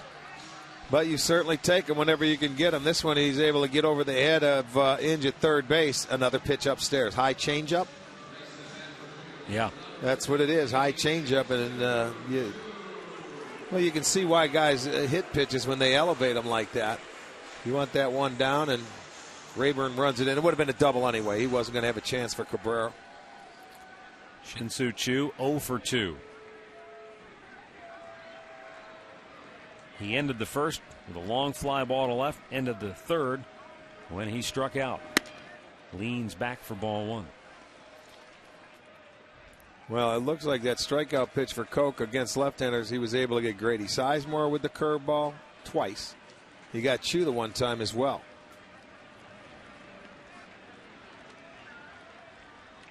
And the 1-0. That's the pitch right there. See, Choo doesn't like that call. It's a big, slow, sweeping curveball at about 75 miles an hour, and it starts behind you, and it ends up over on the outside corner. You're thinking, how can it be a strike?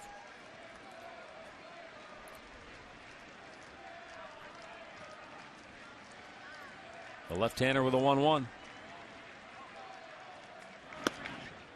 Too high, 2 balls and a strike.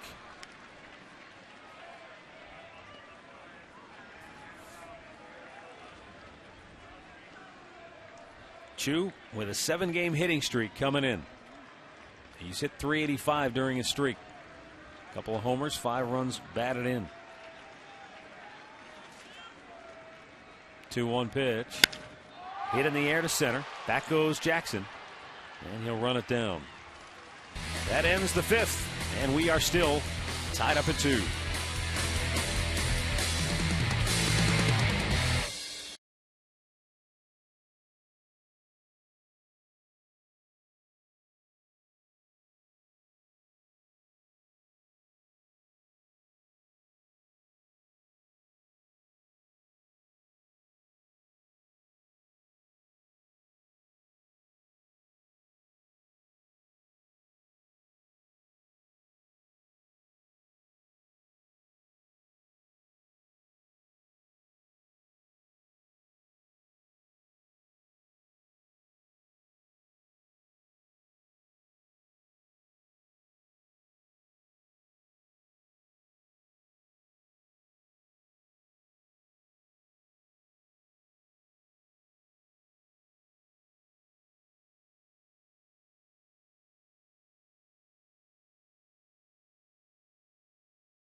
Subway restaurant to pick up your Wahoo Bucks $5 discount coupons for the Subway Extreme Fan Zone. It's the place to be for a chance to win Subway gift cards, Indians fun money, and you'll get great discounts on your next Subway purchase. Subway, where winners eat.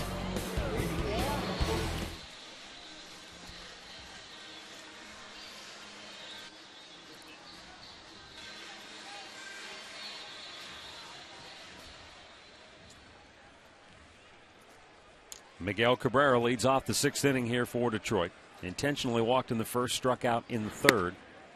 And Masterson misses high for ball 1.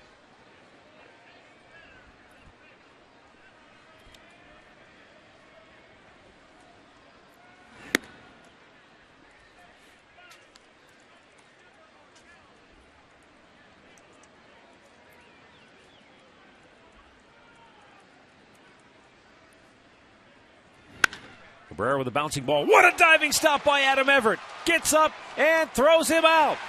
A terrific play by Adam Everett. And at the other end, Miguel Cabrera looked like he just stopped running about 10 feet from the bag. Boy, he thought it was a base hit. That is a beautiful play. Everett now, who's only started a number, maybe 3 games at first base or third base. He gets up and almost fumbled the ball on the relay, but he took his time, picked up the runner. Nicely done. Now, why Laporta's off the bag, I don't know. But they get the out at first, and it's a nice defensive play. Well, Adam Everett got a face full of dirt on that diving stop. Well, that was a terrific defensive play. Brennan Bosch, 0 for 2, takes a strike. And the count quickly 0-2. I mean, how nice is it, though, and you talked about it before, when you have veterans filling those roles where you're not playing a lot, but they know how to fill them, and, the ego's checked at the door. They're not worrying about playing time. No, that's your job. You go in there when you get an opportunity, you're thrilled to have it, to get a chance to play today. And because of the way guys like Everett, Shelley Duncan, the extra guys, because of the way they carry themselves, everybody else on this team pulls for them when they do get an opportunity. Right. Yes, they sure do.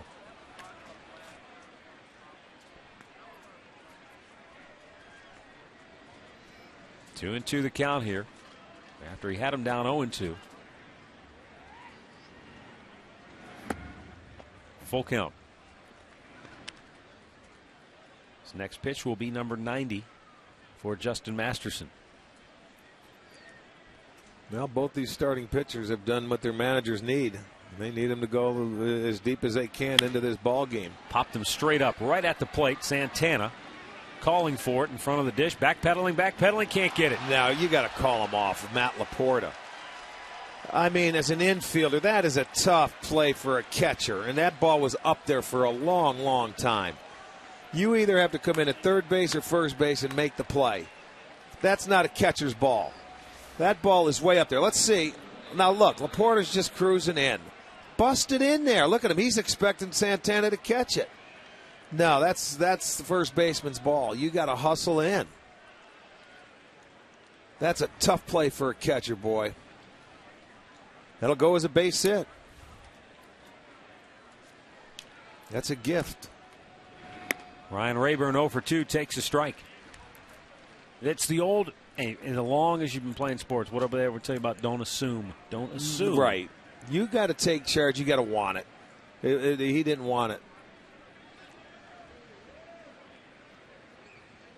If you go in there and at least you hustle all the way in and you can't get there and can't call for it, it's one thing, and then the catcher has to catch it. But I think that had enough hang time to where if you really went in there, you got to help out your catcher, man. He first of all, sometimes he doesn't see it go up in the air initially. Now the 0-2 pitch. A little bit high. A ball and 2 strikes.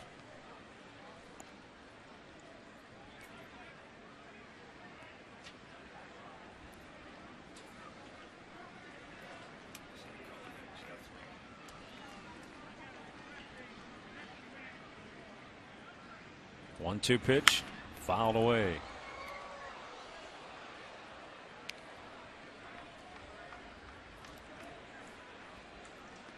Ryan Rayburn flied to right to end the first inning, and he fouled out to first base to open the fourth. Batting here with 1 on 1 out in the sixth, and a 2-2 ball game.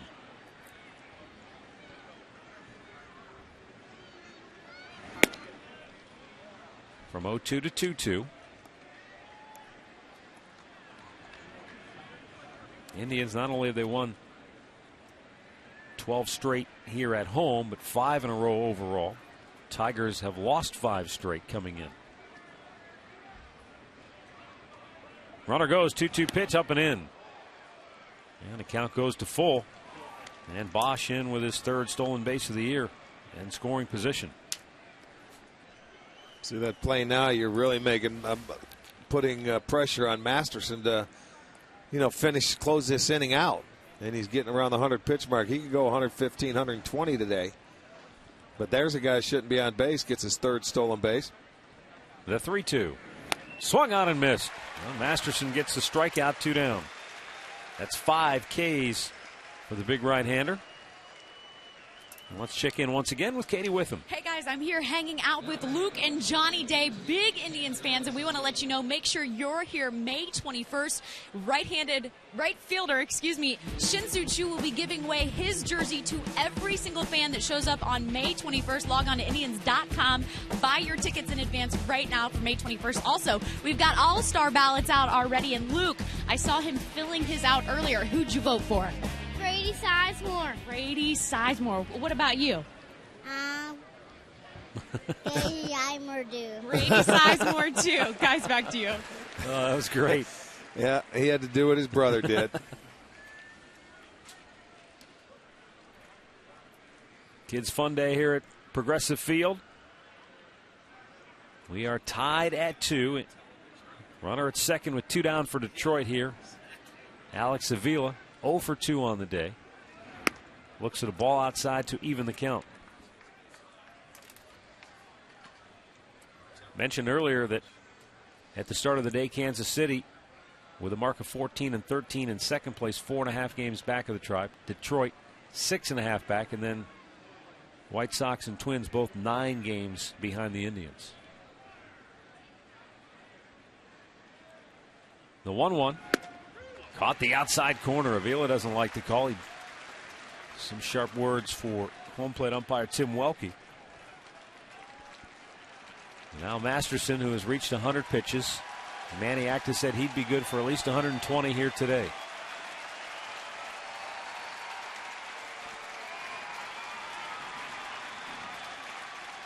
Here's the set on the 1-2.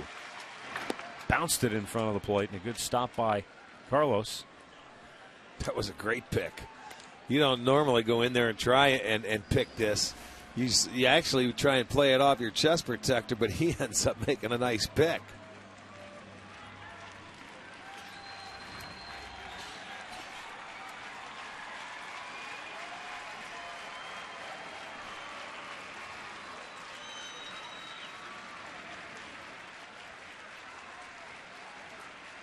Here's the set now on the 2-2. Struck him out looking. Oh, what a pitch by Masterson to get out of some trouble, and really picks his teammates up big time.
right now. They're saying, hey, let's go, man. That's your ball. You've got to catch it. And you know what?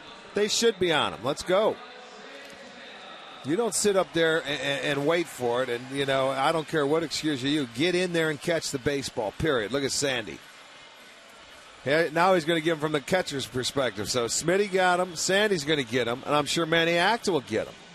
But you know what? That's what you have to do. Hey, man, that's your baseball. Go catch it. Sandy's telling him right now, catchers can't see up there, man. They don't have the glasses. They don't have things going on. You got to come in and make that play. Nicely done, boys. Yeah, especially for a catcher, he's got to get up out of the crouch, run out, and then turn around and pick up the ball. It's tough enough to catch the balls behind home plate, not in fair territory. Not to mention, whatever breeze we have is blowing out, so it's going to push it away from him. Yes. Yes, it is. Well, all right, point taken. Yeah. Masterson picked up his defense. Let's move on. Let's score a run. I'm sure Matt got the point. Well, I think you got the message. I'm sure he did. Carlos Santana to lead it off. Walked his last time up. Pops this one back. Alex Avila gives it a look, but he's out of room.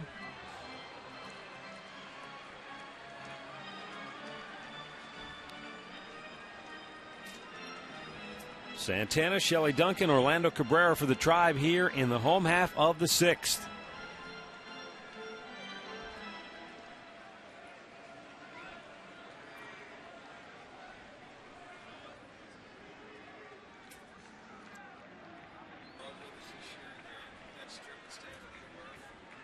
Here's the line. And Koch's 0-1 pitch. Breaking ball in for a called strike, and now it's 0-2.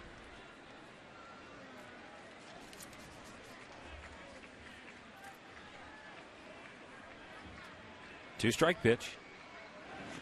Bounced it in the dirt. I want to send along some birthday wishes to Chuck Sibley from Stowe, Redbird's father-in-law. So, Chuck, happy birthday. Yes, indeed. Today, 1st of May.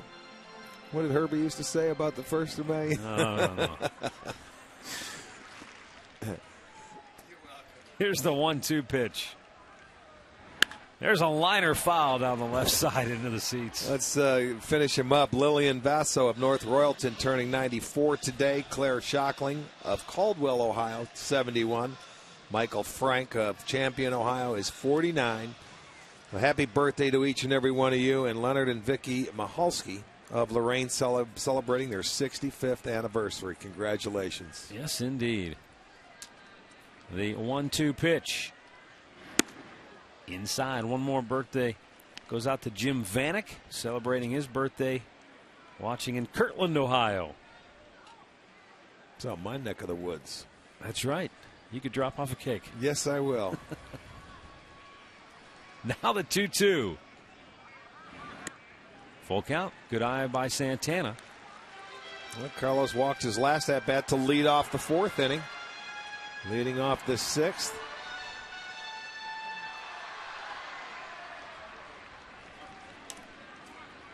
And Phil Koch's payoff pitch to Santana is slugged to center. But Austin Jackson makes the head-high catch on a smoked line drive. Yeah, good at bat. For out number 1.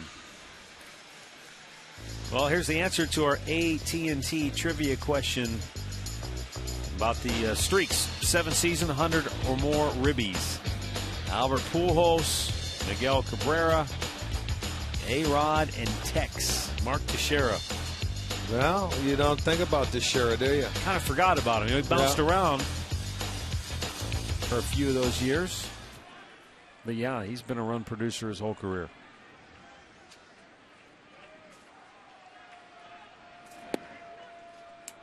Shelley Duncan flied to deep center his last time up.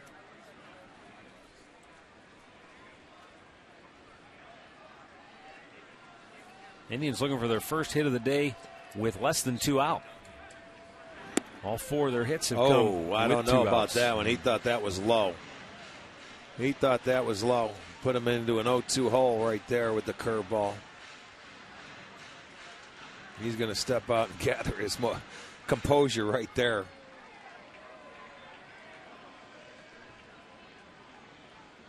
And the 2-strike pitch. Yeah, now you throw one even worse. You throw one even slower and bounce it, and he gets the strikeout. So he's not happy with that at bat. Let's go back to the studios one more time for an in-game update with Dave Chudowski. Matt, thanks. You talked about the standings a little bit ago. How about the Twins and Royals today? Carl Pavano to Jeff Francoeur, and he puts it out in the second inning to make it 1-0. That's the score in the fourth. Back to you. All right, thanks, Dave.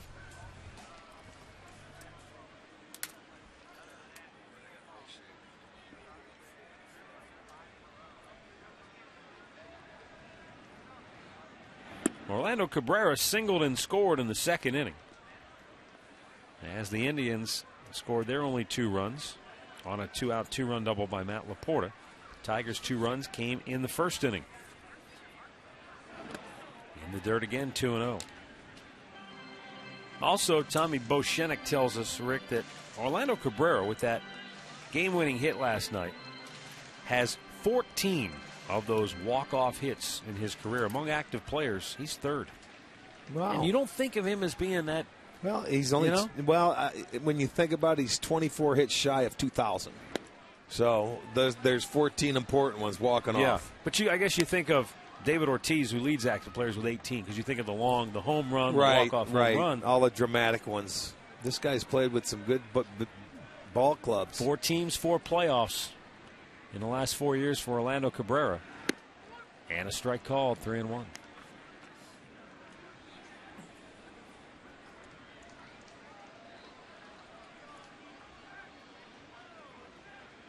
Phil Koch's 3-1 pitch. Outside, ball 4. Another base runner with 2 outs. And that will bring up Michael Brantley, who got hit by a pitch his last time up. First they buzzed him up and in, then they drilled him.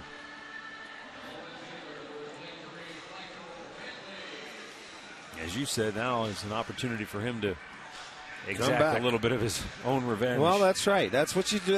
That's your recourse right there. You know, if something like that happens and you feel like he was maybe throwing at you on purpose, you get back up there, you want to do something good, or if you get on first base, you want to try and steal a bag and do something to score.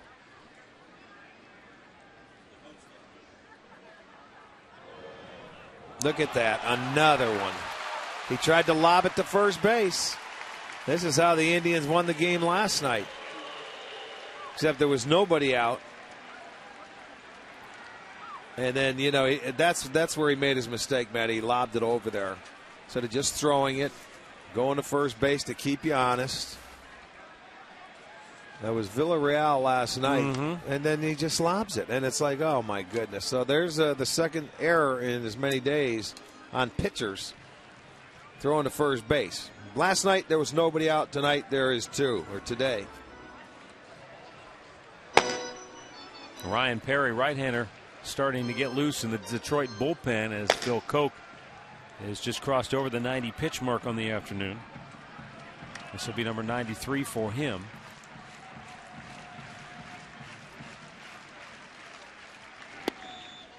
And the breaking ball in for a strike.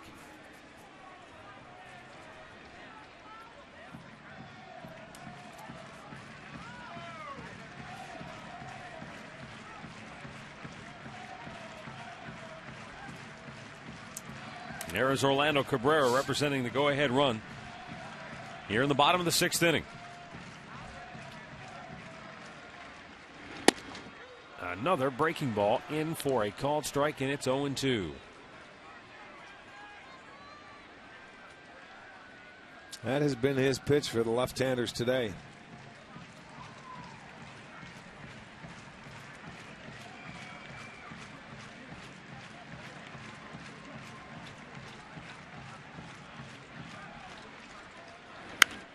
Brantley lifts it foul out of play.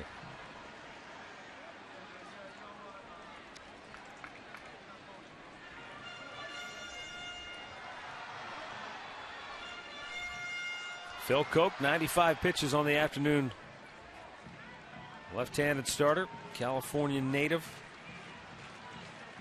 I mentioned earlier, it took him 5 years to get past A ball. Shed some weight, has improved his pitching performance, and his career really took off after that. Well, I don't know how many more years you could have stayed down there. Yeah, before they finally just get rid of you. See you later with the pink slip. Somebody made a heck of a grab. The kid had a drink in one hand. There it is. Come on. He had the water in his left hand. And I mean, he made a nice catch. Just a barehanded catch. And like there was nothing to it. Boom. Nice stab. Atta boy. Just a barehanded catch. Set down your Pepsi and hold up the baseball. Accept applause. Now let's see if Brantley can top that. The 0-2 pitch. Broken bat. Bouncer back to the mound. Koch stumbles but flips to first for the inning ending out. 6 in the books. Tied at 2.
Don't forget to get overstuffed at Panini's. 18 locations in Northeast Ohio. Visit paninisgrill.com for a location near you.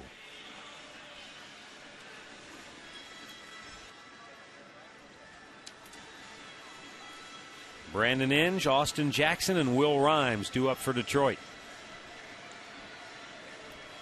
Masterson just over 100 pitches. Has struck out 6. 2 in the third, 1 on the fourth, 1 on the fifth, 2 more in the sixth. Inge 1 for 2. He singled in the second inning. That's really the last legitimate hit the Tigers have in this game. Will Rhymes later in that inning laid down a bunt, which was a well-placed bunt. Mm-hmm. And then Brennan Bosch had the little pop-up on the infield that miscommunication led to that being ruled a single. But Inge is the last guy to really swing the bat and put a ball in play for a base hit. And a 2-hopper to short as Dribble Cabrera throws him out 1 away. Let's pause once again for station identification. You're watching Cleveland Indians baseball.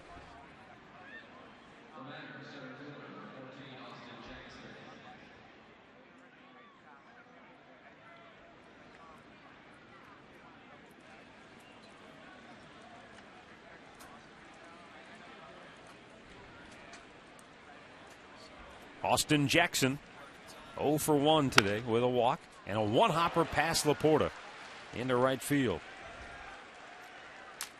So Austin Jackson has his 4th hit of the series and a 1-out base runner for Detroit here in the 7th. Tomorrow night on Channel 3 News at 11.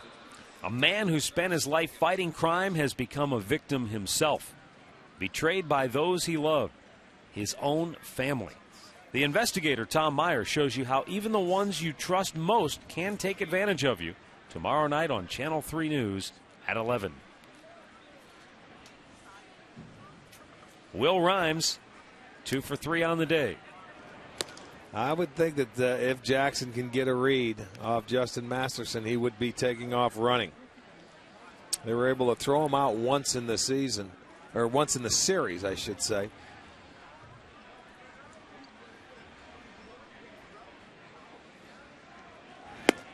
Strike over the outside corner. Boy, with a guy like Jackson at first, really important for Justin to get ahead in the count. Yeah, that certainly helps when you're ahead of the hitter. Kind of limits the opportunities. You know, you don't rule out that he may lay down another bunt either. Everett in on the grass at third. And strike 2 called.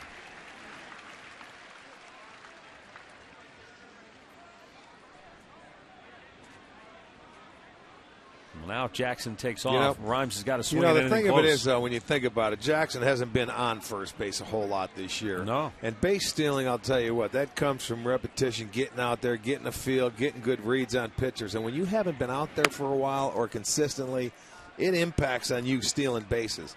Because sometimes you're a little hesitant. You don't want to get thrown out, and you start thinking a little negative sometimes.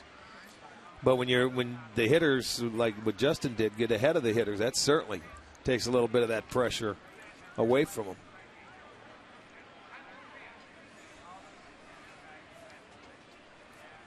The set by Masterson. Long hold.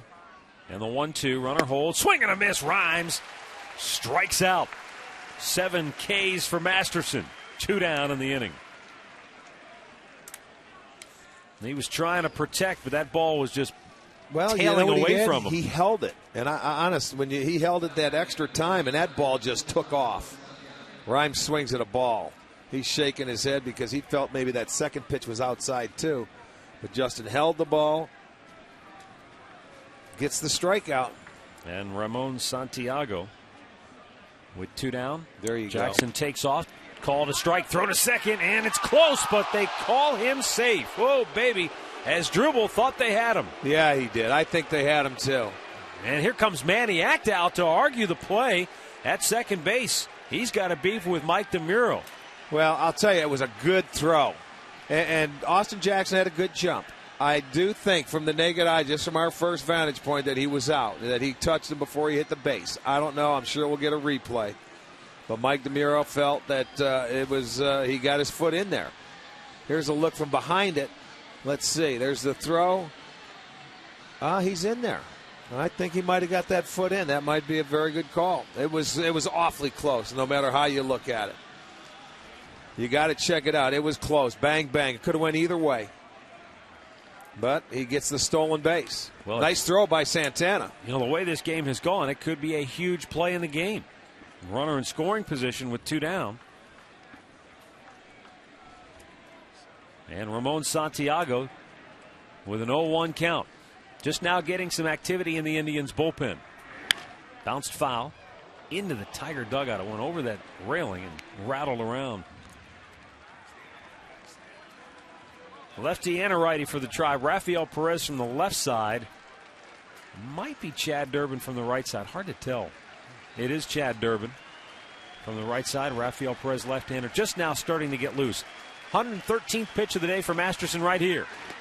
A little bit low and away, 1-2.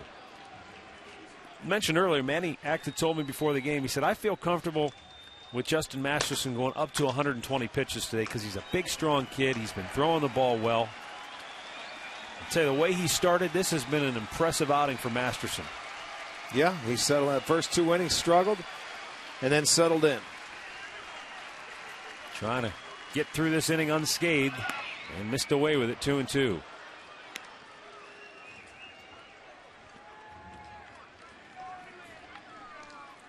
This is a season high in pitches for Justin. 111 at Seattle was his previous high pitch count for the year. And the 2-2. Ground ball to second. Orlando Cabrera gobbles it up, throws him out. What a job by Justin Masterson.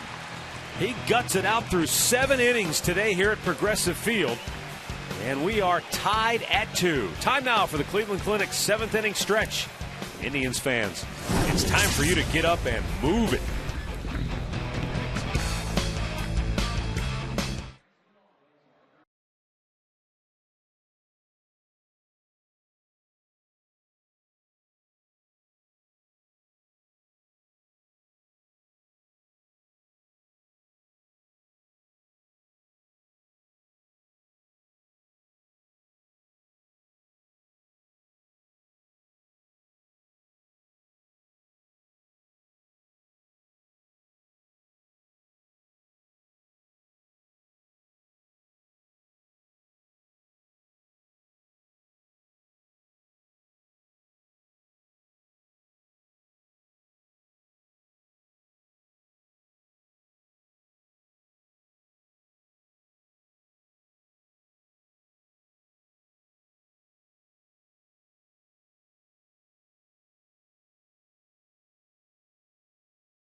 8-2 our score.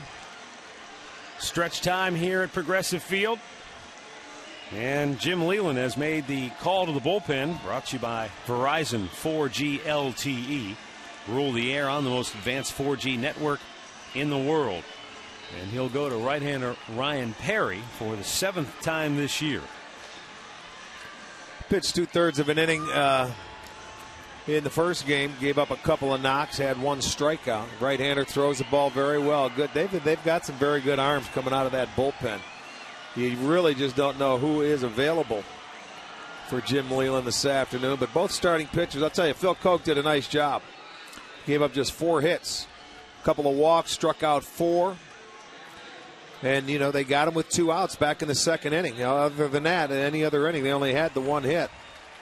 Well, Phil Koch went a season-high 97 pitches today and 15 out of 25 first pitch strikes. So he did a pretty good job for Jim Leland, just as Justin Masterson has done a terrific job for Manny Acta. Well, once again, you look up, there's 7 innings, there's 2 runs. And you take that every day.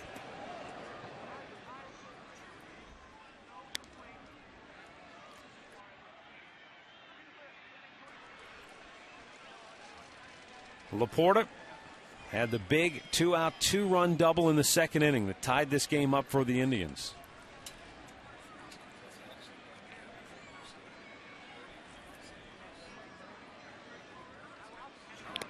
In the dirt.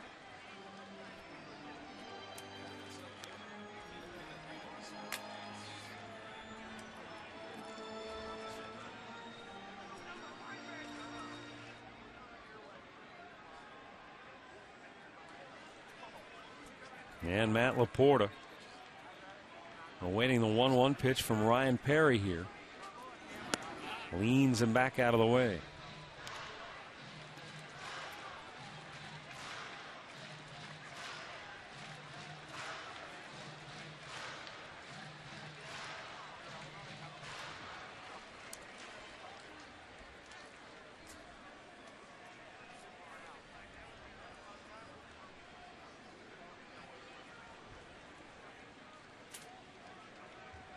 Now the 2-1.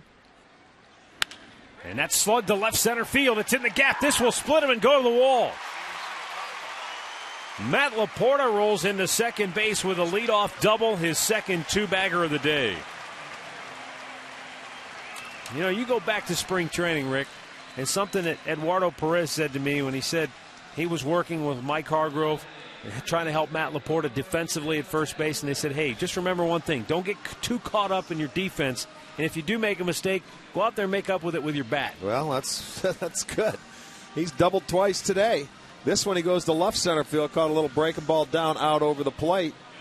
So there's your leadoff double. Now let's see if execution takes place. Get him over. You'll have him bunting here to roll it over to the top of the lineup. There aren't many better when you need somebody to execute than Adam Everett. He's been pretty fundamentally sound in just about every phase of the game.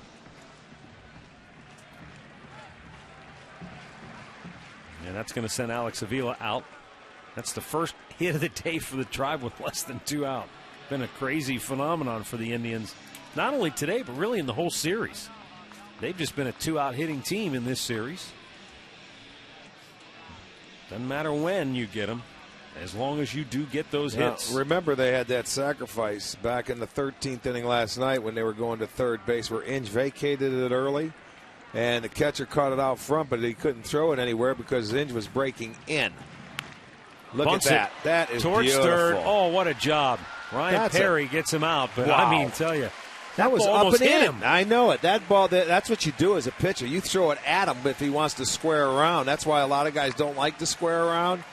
But Adam did exactly what he had to do. That was nicely done. I mean, that's near the face shuttle there. That's going up around the head, but he was able to get it down. Watch him back away. His barrel had never moved until he hit the ball. Well, now the Tigers will be forced to bring the infield in with a 1 out and Grady Sizemore at the plate. Grady 0 for 3 today. Yeah, that can't be a whole lot of fun when you It's see not. that ball coming right at your face. Did you see his the barrel head of that bat never moved until that ball went down into fair territory. It was nicely done. Sizemore with a high pop, foul, and into the seats. Bottom of the 7th, tied up at 2. Indians bullpen is quiet at the moment. Justin Masterson has logged a terrific game for the Tribe here today. And right now they're trying to give him the lead. Matt Laporta at third with 1 out. Infield in.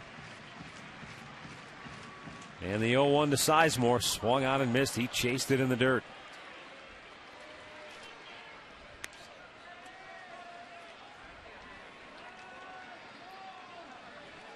Well, now Grady has to battle. We started him off high fastball, went down with a breaking ball. I look for him to go back upstairs again and try and throw it past him upstairs. If you miss, you come back with another breaking ball down. Grady wants the time to step out, reassess. Because it's hard to throw that breaking ball down in the dirt when you have 2 strikes with a man on third base. You know, I mean, that's just something. It's hard to do when you're a pitcher. You're afraid you may throw it by him or to the backstop. Now the 0-2. He went too far and strikes out. Well, boy, he did oh it. Boy. I'll tell you what, that's a good sequence by Perry. Sizemore out on strikes for the 3rd time today, and 2 down in the inning now. And he did bounce it. He had confidence to go throw it in his catcher. That's a good job. Ryan Perry gets Sizemore, who couldn't hold up. That's out number 2. Now it's going to take one of their specialties. Why not? Leave it up to the 2-out hit. It's what they've done all series and all day.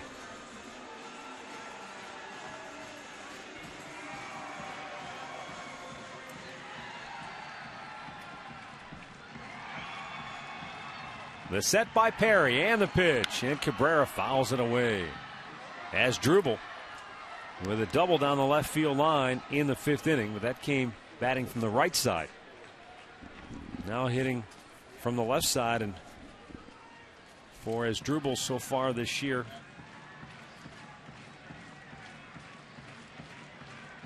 a .243 average from the left side. 3 homers, 11 driven in. Strike called, 0-2.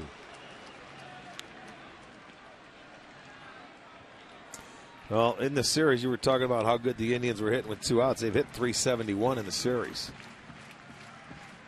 That's a tough way to go. A tough way to make a living, 2-out hits. The 0-2 pitch in the dirt, and he bounced it again, but he's got a lot of confidence in Avila to go down and smother it. Well, and that catcher knows if he calls for it, he's looking down there before the pitch is even thrown. I mean, you look down there in case you're going to have to block it, and he's doing a terrific job, man, just smothering it, keeping the ball out in front.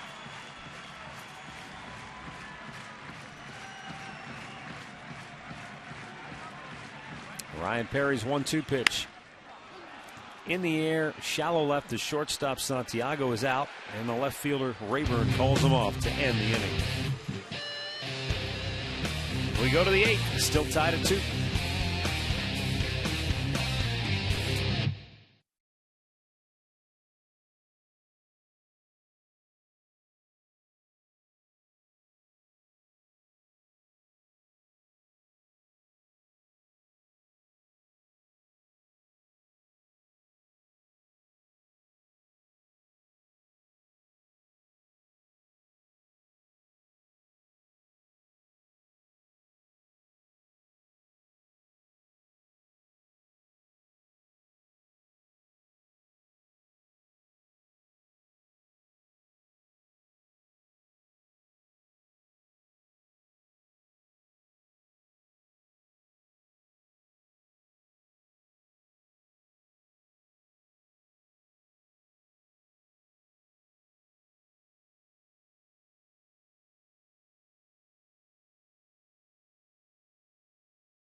Telecast is presented by the authority of the Cleveland Indians and may not be reproduced or retransmitted in any form.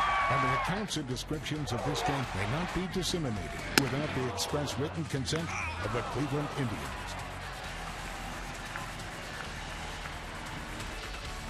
We move to the 8th inning, and Justin Masterson will go back out to start the inning with activity in the Indians bullpen as he starts this 8th inning of work. Pitch number 116 for Justin, and it misses inside ball one. Don Kelly, Miguel Cabrera, Brennan Bosch due up for Detroit. I'm looking at it and thinking maybe he wants to get him through Cabrera, but you got to be careful here with Cabrera. It'll be the 4th time that he has faced him.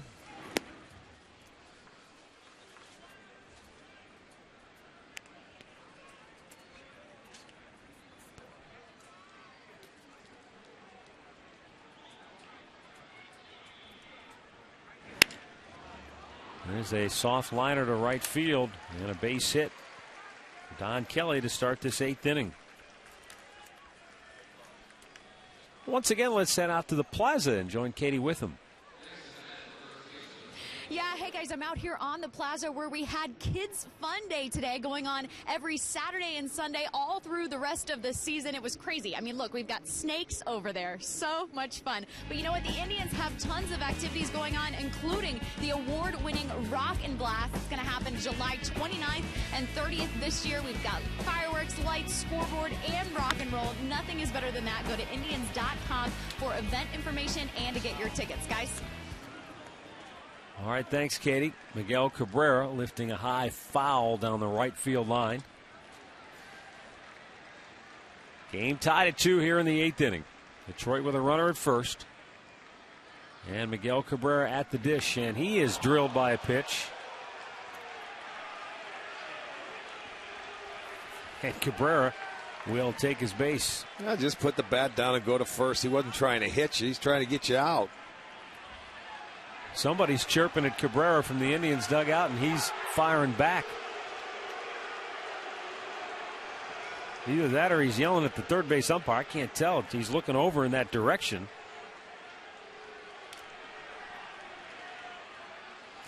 Even though the warning was issued earlier in the ball game, Jim Leland's talking to him about that now. It's in the umpire's discretion if he felt that the pitcher was throwing at the hitter. Right. And he was not throwing at the hitter. You got to pitch him inside. And I knew anytime the warning is issued, when you said it shouldn't have been issued, then that brings this into play. Later in the ball game, when you have to go inside, if you hit a guy, there you have it. Well, Maniac is going to make a move to the bullpen now as Justin Masterson's day ends. 2 on, nobody out here in the 8th inning. And coming on to pitch for the Tribe will be the left-hander Rafael Perez when we return.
has spent the entire break in the Tigers dugout.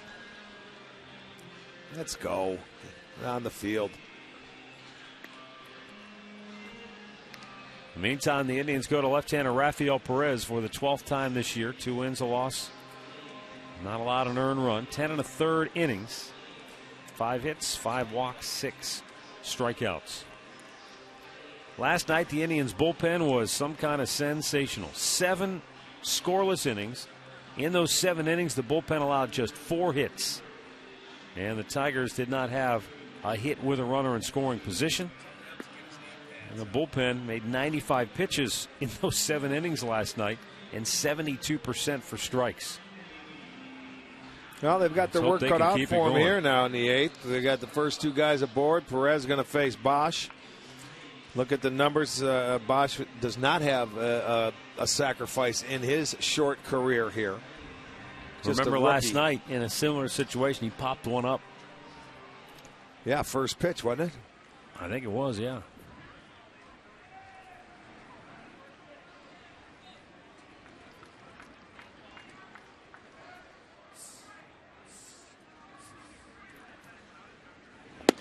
Brennan Bosch looks at a strike.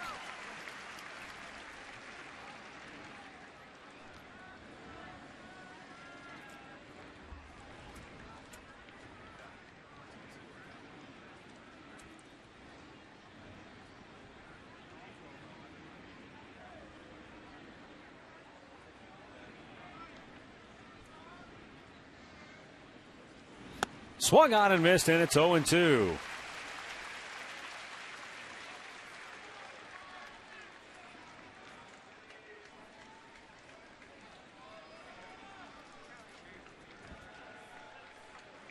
Rafael Perez with the left-hander Brennan Bosch at the dish. With 2 on, nobody out here in the 8th inning. And the 2-strike pitch is swung on and missed. He got him. Oh, Rafael Perez. That was some kind of job. In the clutch. Strikes out Bosch. 1 down. Well, you didn't mess around. He went right at him, went with a breaking ball to get me over strike 1. Then he expand the zone a little bit more, swings over one that's borderline, and then you throw one out of the zone. 3 pitches, get the strikeout.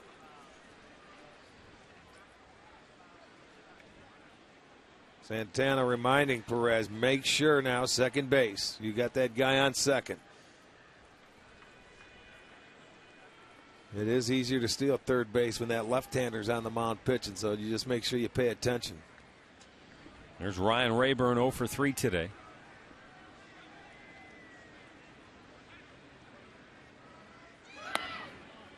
Down low for ball 1.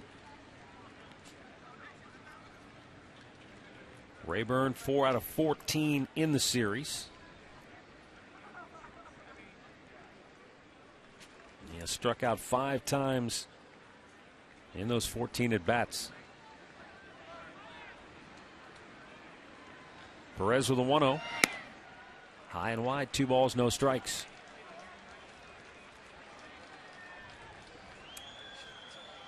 You got the right-handed hitting Rayburn and then the left-handed hitting Alex Avila on deck.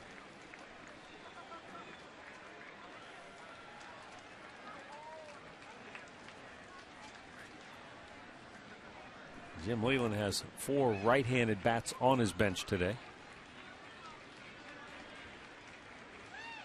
And the 2-0. Swing and a miss. 2-0 fastball count, throws the changeup. Rayburn a good fastball hitter, but he put that one in a very good location.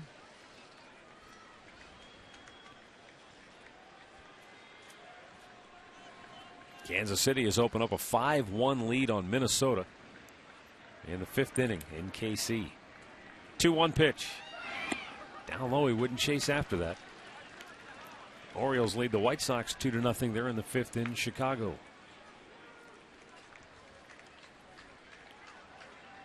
Here we are tied at 2 in the 8th inning. And we have been tied since the bottom of the 2nd.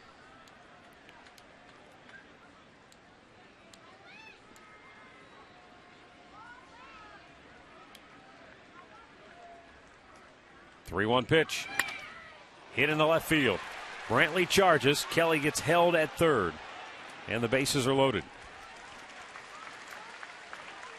Yeah, well, after falling behind, you have to throw a strike in that situation, and Rayburn took advantage of it. Found the hole between short and third. He hit it too hard for them to score a run.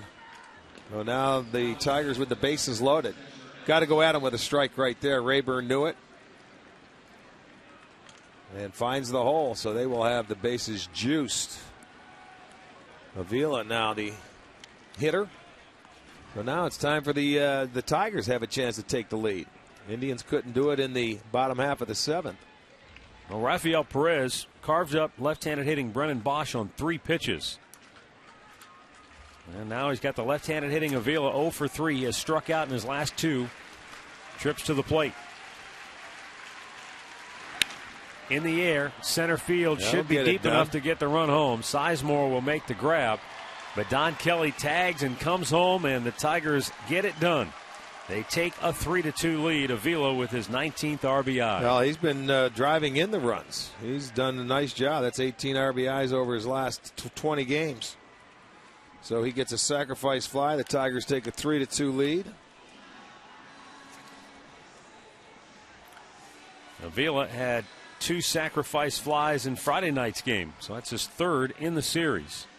And we've got a timeout here at Progressive Field as Manny Acta makes a move to the bullpen with 2 on and 2 out here in the 8th. And now Detroit on top 3-2.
I want to take a minute to talk to you about The Gathering Place, which supports, educates, and empowers individuals and family members who've been touched by cancer. For every Indians home run, Rick and I are donating $5 to The Gathering Place, and Great Clips is donating $50 per dinger. Our total so far this year is over $2,000. For more information, visit touchedbycancer.org. Great needs, great deeds. Great Clips. So the new the new Indians pitcher is Chad Durbin. Comes on with 2 Tigers on and 2 Tigers out here in the 8th inning.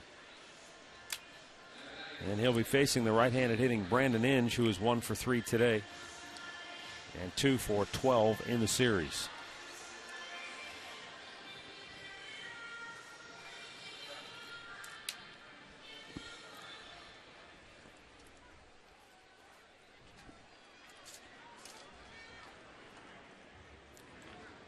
The sacrifice fly by Alex Avila has Detroit on top now, 3-2. Well, just try and keep it that 1-run game. Keep it close. In the bottom of the 7th, the Indians had a runner at third with 1 out, couldn't get him home. But here in the 8th, Detroit gets that runner to third, and they do get him in. And the 0-1 pitch. Breaking ball, good one for a strike, 0-2 the count.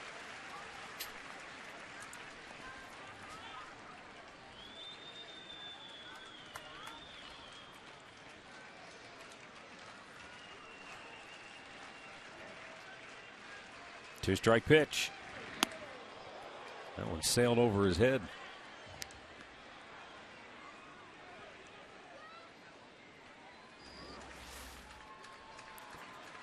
Came back. He threw him a good breaking ball of pitch before, and then he tried to throw that one even better. Make a a nasty breaking ball and got under it. Slipped out of his hand. That's hit a long way, but foul. 1-2 the count with 2-on-2 out here in the 8th inning. In the hopes that Durbin can dispose of Inge, you look forward to the bottom of the 8th, and you've got Chu, Santana, and Duncan due up.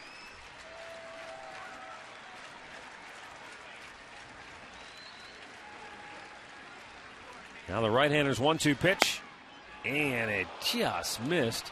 Inge able to lay off a close one, and the count evens at 2-2.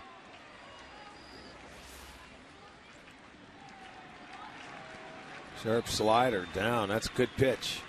Good pitch. Fouled again.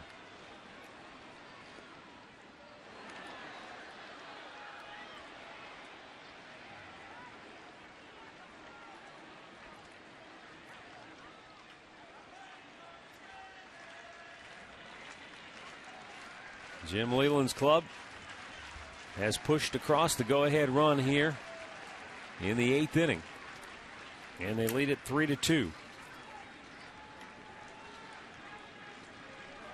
That run charged to Justin Masterson. He's also responsible for the runner at second base, Miguel Cabrera.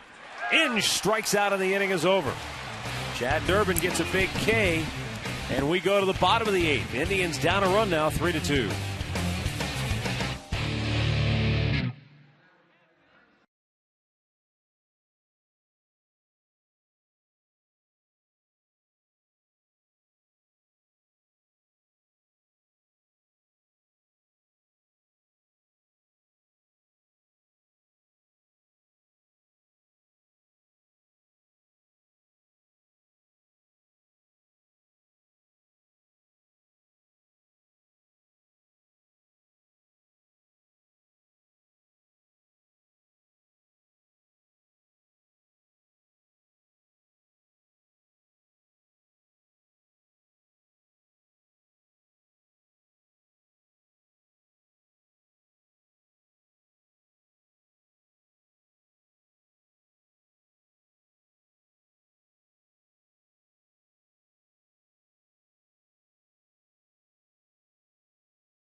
Detroit on top by a score of 3-2.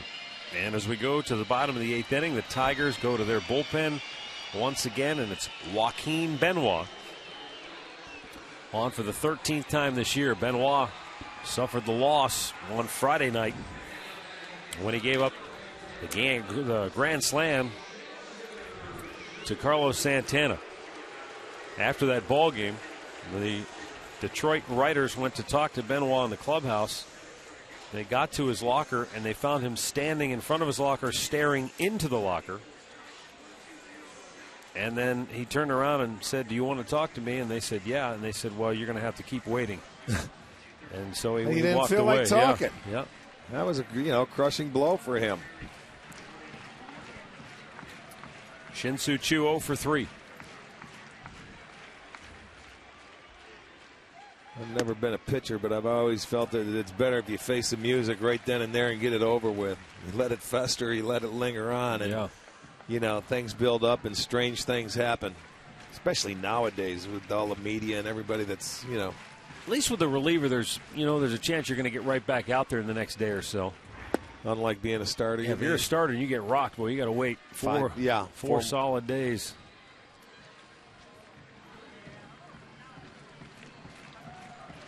Shin-Soo Choo trying to start a rally for the Indians here in the 8th inning. They have just 5 hits on the day. Up high, 2-1. Well, they haven't really. Like yesterday, they didn't hit the ball hard or at all. You know, it was a long game with not a lot of offense, and pretty much been the same today. They had 10 hits in yesterday's 13-inning affair.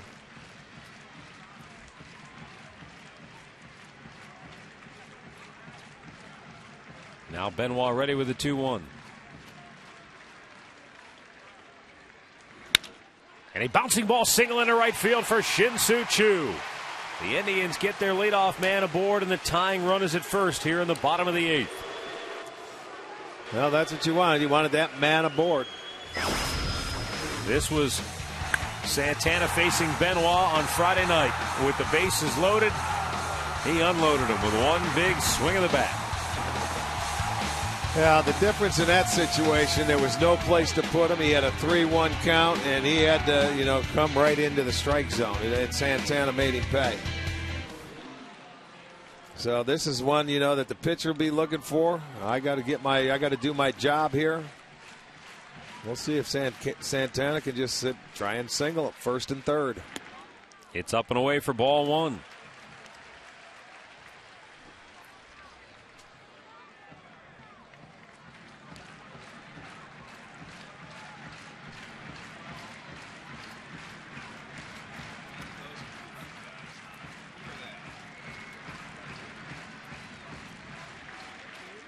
Benoit taking a long time. Now the 1-0. Down low, 2 balls, no strikes. And certainly he's at least a little bit preoccupied with Choo because he knows that Choo will take off and steal a base. He has 6 steals on the year. And this is an instance in where you'd really love to see Choo be able to steal a base because it's the tying run. I know, but you also want to keep that. You're in the 8th inning. This guy's swinging the bat a little better. You got to make sure you steal it. Benoit's pretty quick to the plate.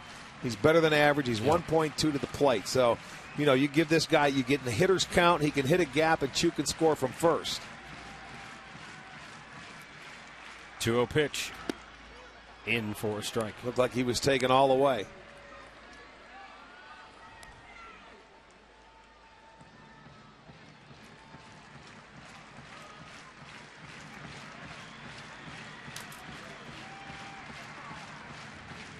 Benoit with a 2-1 pitch.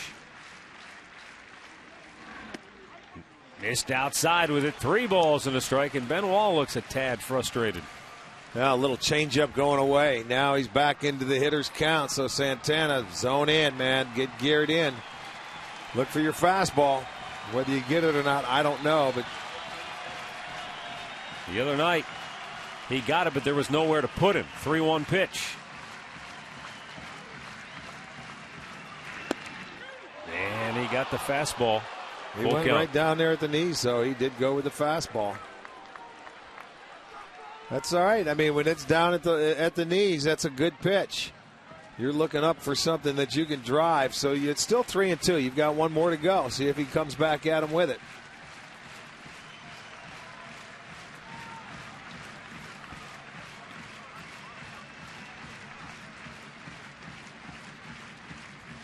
Benoit taking a long time. Payoff pitch, runner goes, and it's hit in the air. Shallow left field. Choo will have to retreat. And as Rayburn grabs it for out number 1.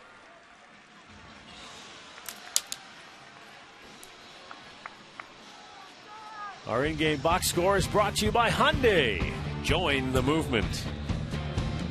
Well, as we mentioned, haven't been a lot of hits here today.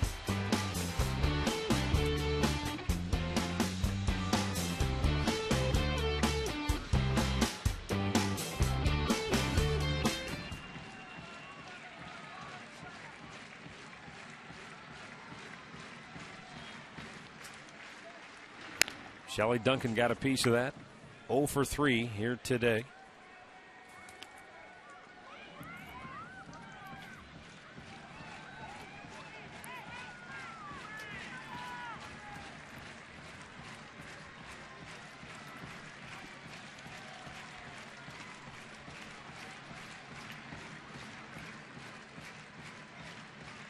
Time called as he backs away.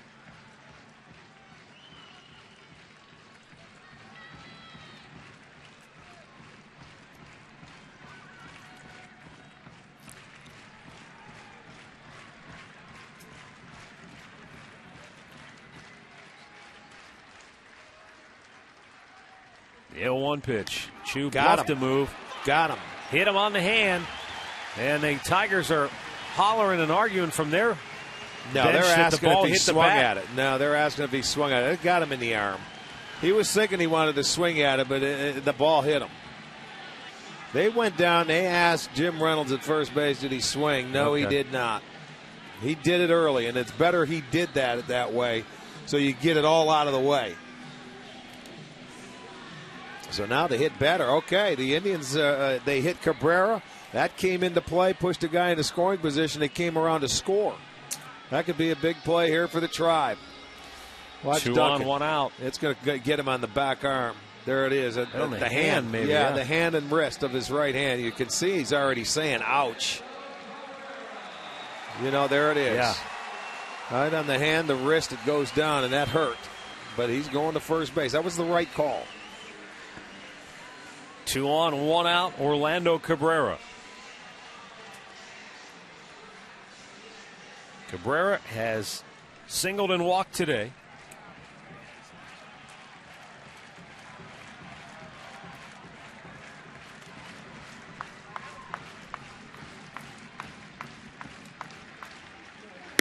And it's up high, ball 1. Orlando with a 5-game hitting streak now after that single earlier today. He's already had some big hits. 6 of his 16 runs batted in have either tied the game or given the Indians the lead. Timely hits. You're That's not a kid. The ones you love. A little bit high again. 2 balls and no strikes. Now Benoit has thrown more balls than strikes here in this game. OC 1 hit and 9 trips against Joaquin Benoit.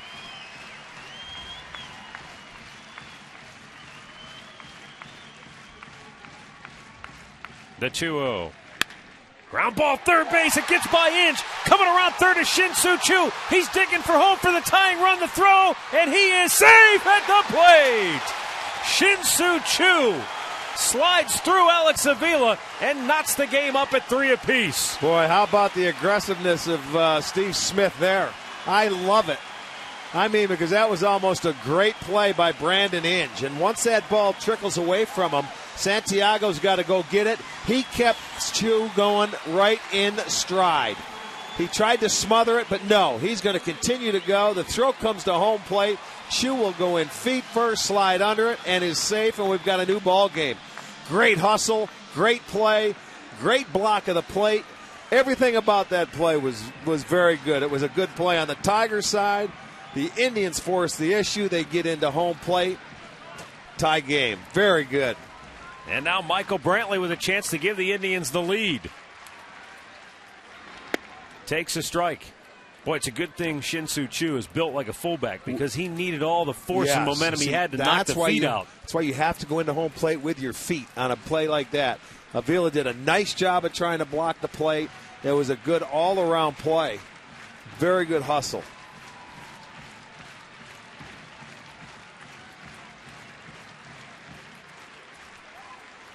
Now the set. The 0-1 to Brantley. Line drive, base hit, left field. Shelley Duncan's coming around third. Rayburn's throw. Cut off by Inge, and the Indians take the lead.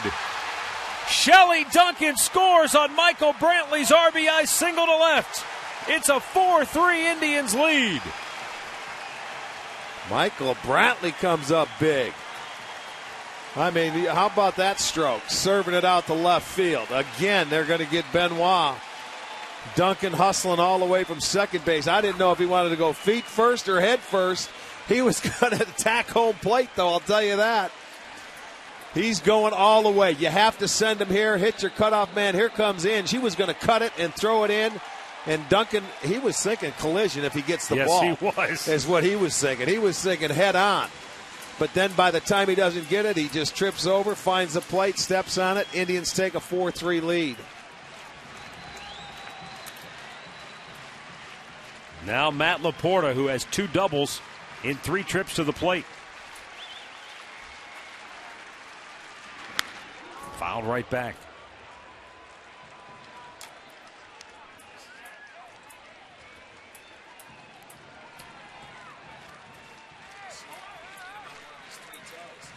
Orlando Cabrera, who aggressively was able to get into third base on the base hit by Brantley, is now just 90 feet away, so even a fly ball gets you another run here. Boy, that's you want the insurance.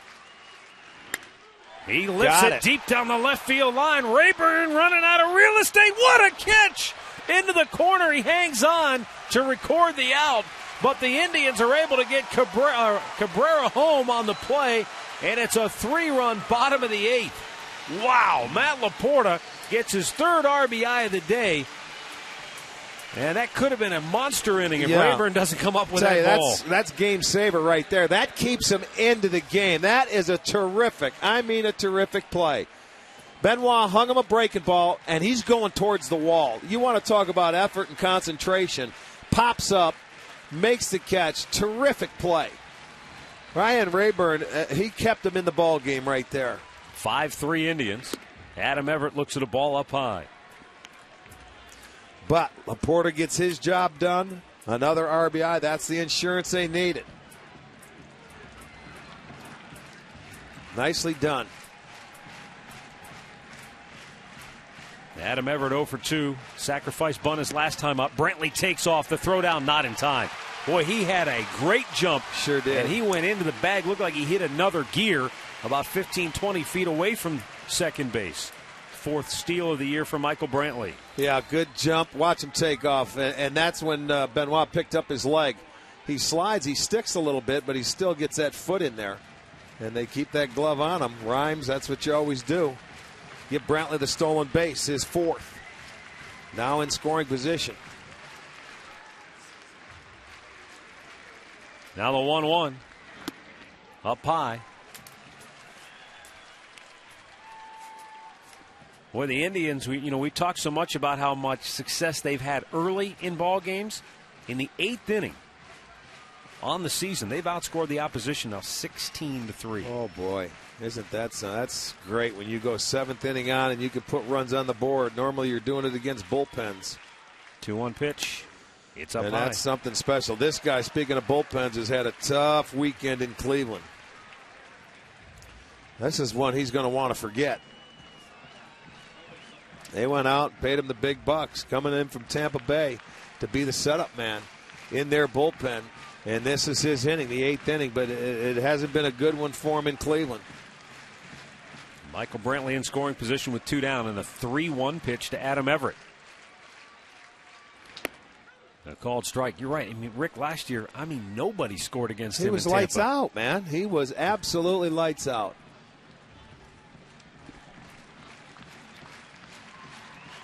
Hits are even at 8 apiece, but the Indians with a 5-3 lead now.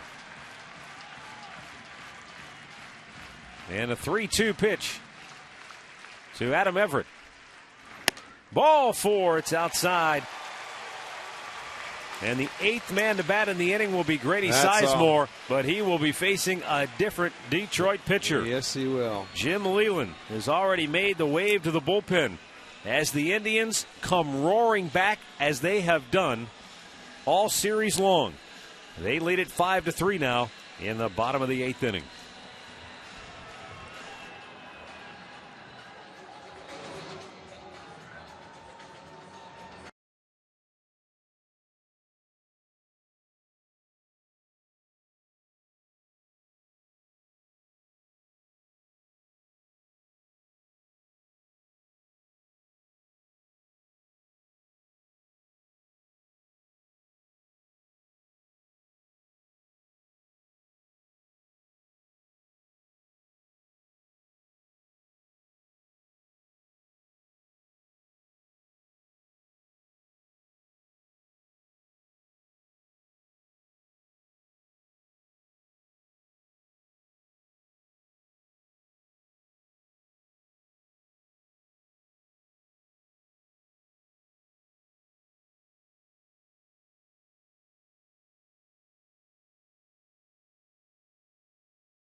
Indians up 5-3. Before we get back to game action, let's take a look at our Miller Taste Greatness moment. 1 year ago today, as Drupal Cabrera facing the Minnesota Twins here at Progressive Field, and how's that for a game winner?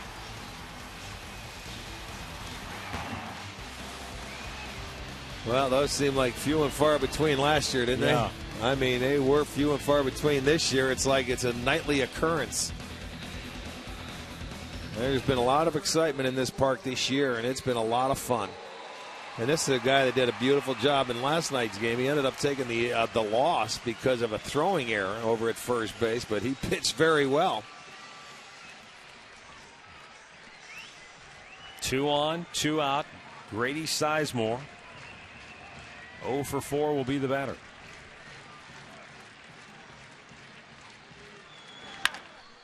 Big chopper to second. Oh, nice job by Rhymes on the short hop to field it and throw him out. But oh, how about this Tribe offense? They roar back with 3 runs, and they now lead it 5-3.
Out to the 9th inning here at Progressive Field, and the Indians with a 5-3 lead turn it over to Chris Perez.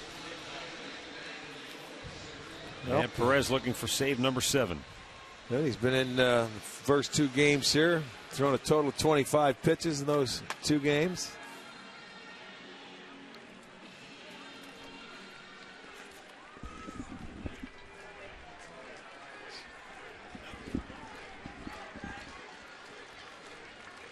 Austin Jackson will lead it off. He has singled, walked, and struck out today.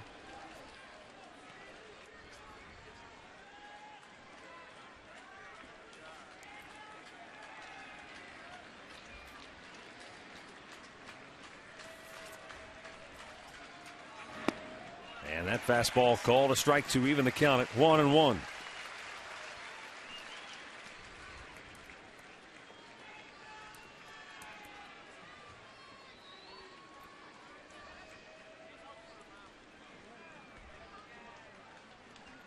The 1-1 pitch. A little bit high. Chris Perez has done a nice job in each of the last 2 nights, coming in with a scoreless inning of relief, and hasn't made a lot of pitches, which is why he's available to pitch on the 3rd day in a row. And that's usually, you don't like to have to use guys 3 days in a row. You don't, but it does come down to pitch count and how tough an inning he had. As Drupal Cabrera, long throw, and the speed of Jackson beats it out. Yeah, he sure did. That's speed. That's pure speed. That ball, once it got past Adam Everett at 3rd, then it was going to be tough for Cabrera. Let's take a moment to pause for station identification. You're watching Cleveland Indians baseball.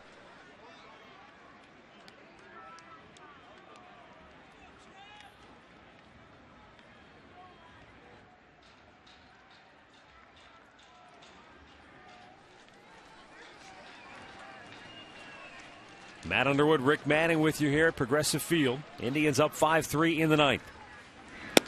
And Will Rhymes looks at the ball outside. He's 2 for 4, a couple of singles, and a run scored.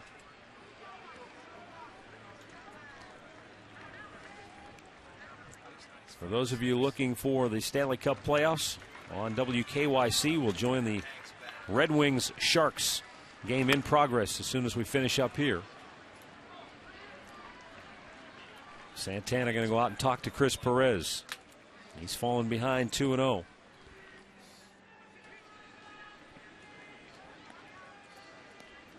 Again, the other thing that Manny Acton and Tim Belcher take into consideration, one, Chris Perez didn't make a lot of pitches the last 2 nights, and you do have the off day tomorrow.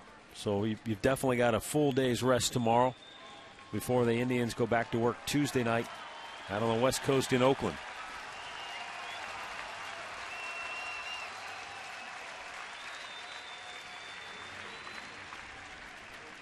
Two-0 pitch. In for a strike.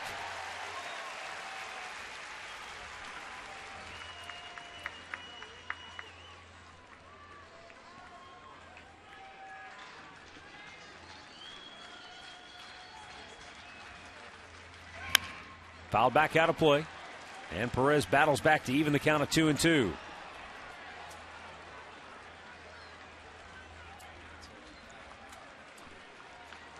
Ramon Santiago waits on deck.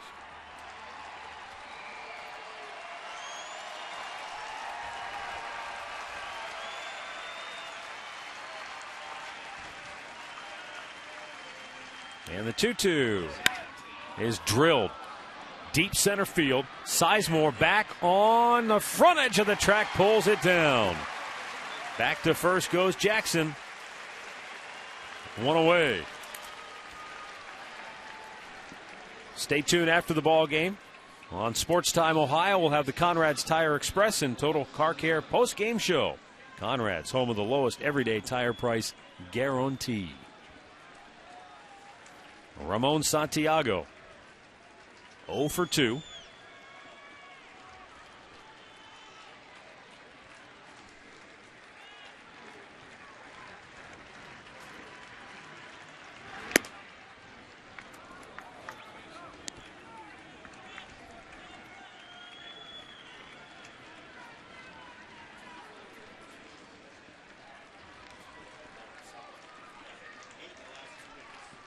The 1-0 pitch.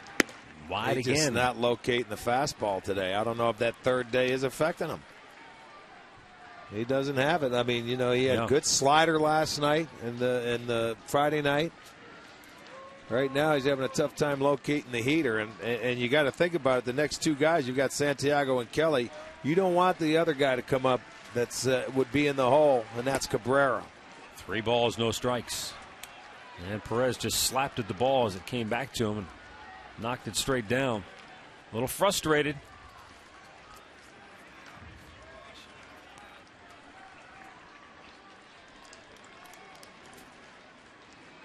Chris trying to regain some composure here and get back to work. The 3-0 to Santiago. Yeah, bullseye. 2-0 to Rhymes before he had to come back and get him out. And what you do with those little guys when you give them the hitters counted, that just makes them that much better hitters. They're looking one thing, fastball, and they know they're going to get it. He walked him, ball 4. So the Tigers now bring the go-ahead run to the plate here in the 9th inning. 2 on, 1 away, and Don Kelly will be the batter. He is 2 for 4 with a double, a run batted in, and 2 runs scored.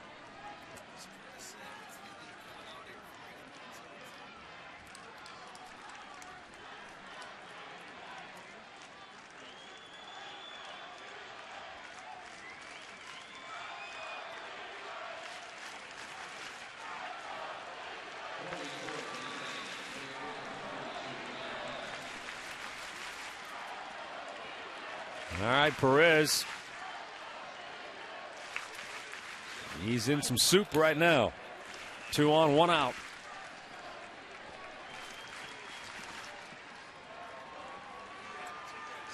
And Don Kelly came in batting .200 on the year, but he's had a good day at the plate. And a first pitch fastball for a strike.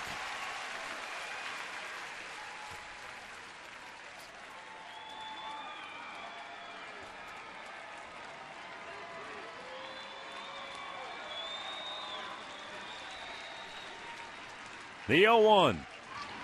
Oh, a good pitch. A nice off speed. Drops it in for a called strike. It's 0-2. Definitely had him fooled. Wasn't looking for that. Well, the side piece coming in. There's the slider. Boom. And he's had a good one the last couple of days.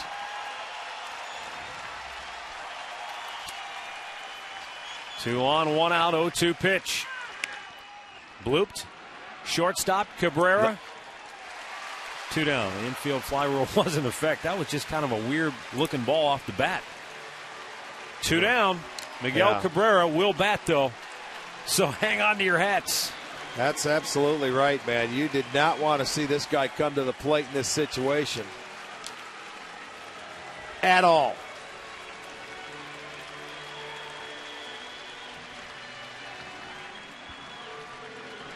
Just a little over 14,000 in attendance here today, and I think just about every single one of them out of their seats now. Probably too nervous to have to sit down. Chris Perez trying to gut it out for the third day in a row. He deals in a one-hop smash, gets by Cabrera. That's going to bring home Austin Jackson. The tying run gets to third base. It's a 5-4 ball game. Well, and you know what? You got to pitch to the guy. You can see what happens. He does some damage. He saw that first breaking ball, didn't hesitate. The one good thing, it stayed in the ballpark. They send the tying run to third base. Runners at the corners. 2 outs. Slider away. Cabrera just drilled it. I mean, drilled it past Cabrera at shortstop. Look how fast that ball got by him. All right, with the outfield playing so deep, they were concerned about the runner at first base. Now there's the tying run. 90 feet away. Belcher out to talk to Chris Perez. And Belcher talking with not only Perez, but Adam Everett at third. Carlos Santana, the catcher, getting input from everybody as they break things up. Brennan Bosch, DHing today for Detroit, is 1 for 4. And the only one is because it was a pop-up on the infield. There was a little miscommunication, and it dropped.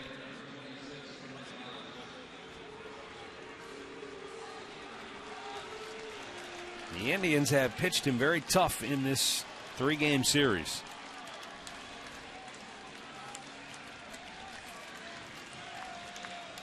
Four runs on 10 hits for Detroit, 5 runs, 8 hits for the Indians. Well, Detroit, they're going down fighting, man. They're trying to salvage one game in this series. Bosch sends a high fly ball into center field. Grady Sizemore says, "I'll take it." He does, and the Indians sweep the series.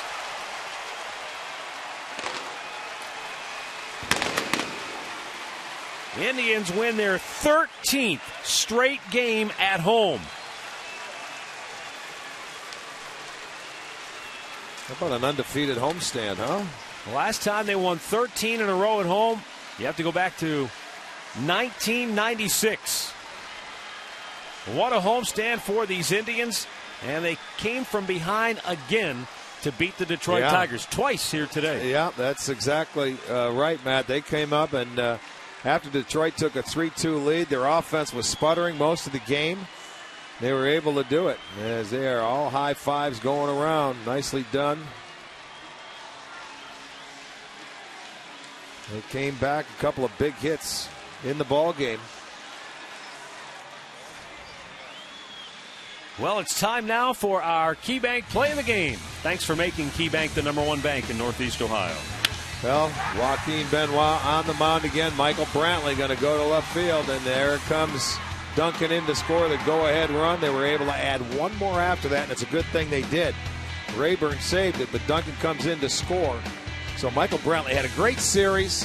A nice day again today to drive in the go-ahead run. That's going to be our KeyBank key play of the game. The Indians are now 19-8 on the year. They've won 6 straight overall. Tigers have dropped 6 in a row.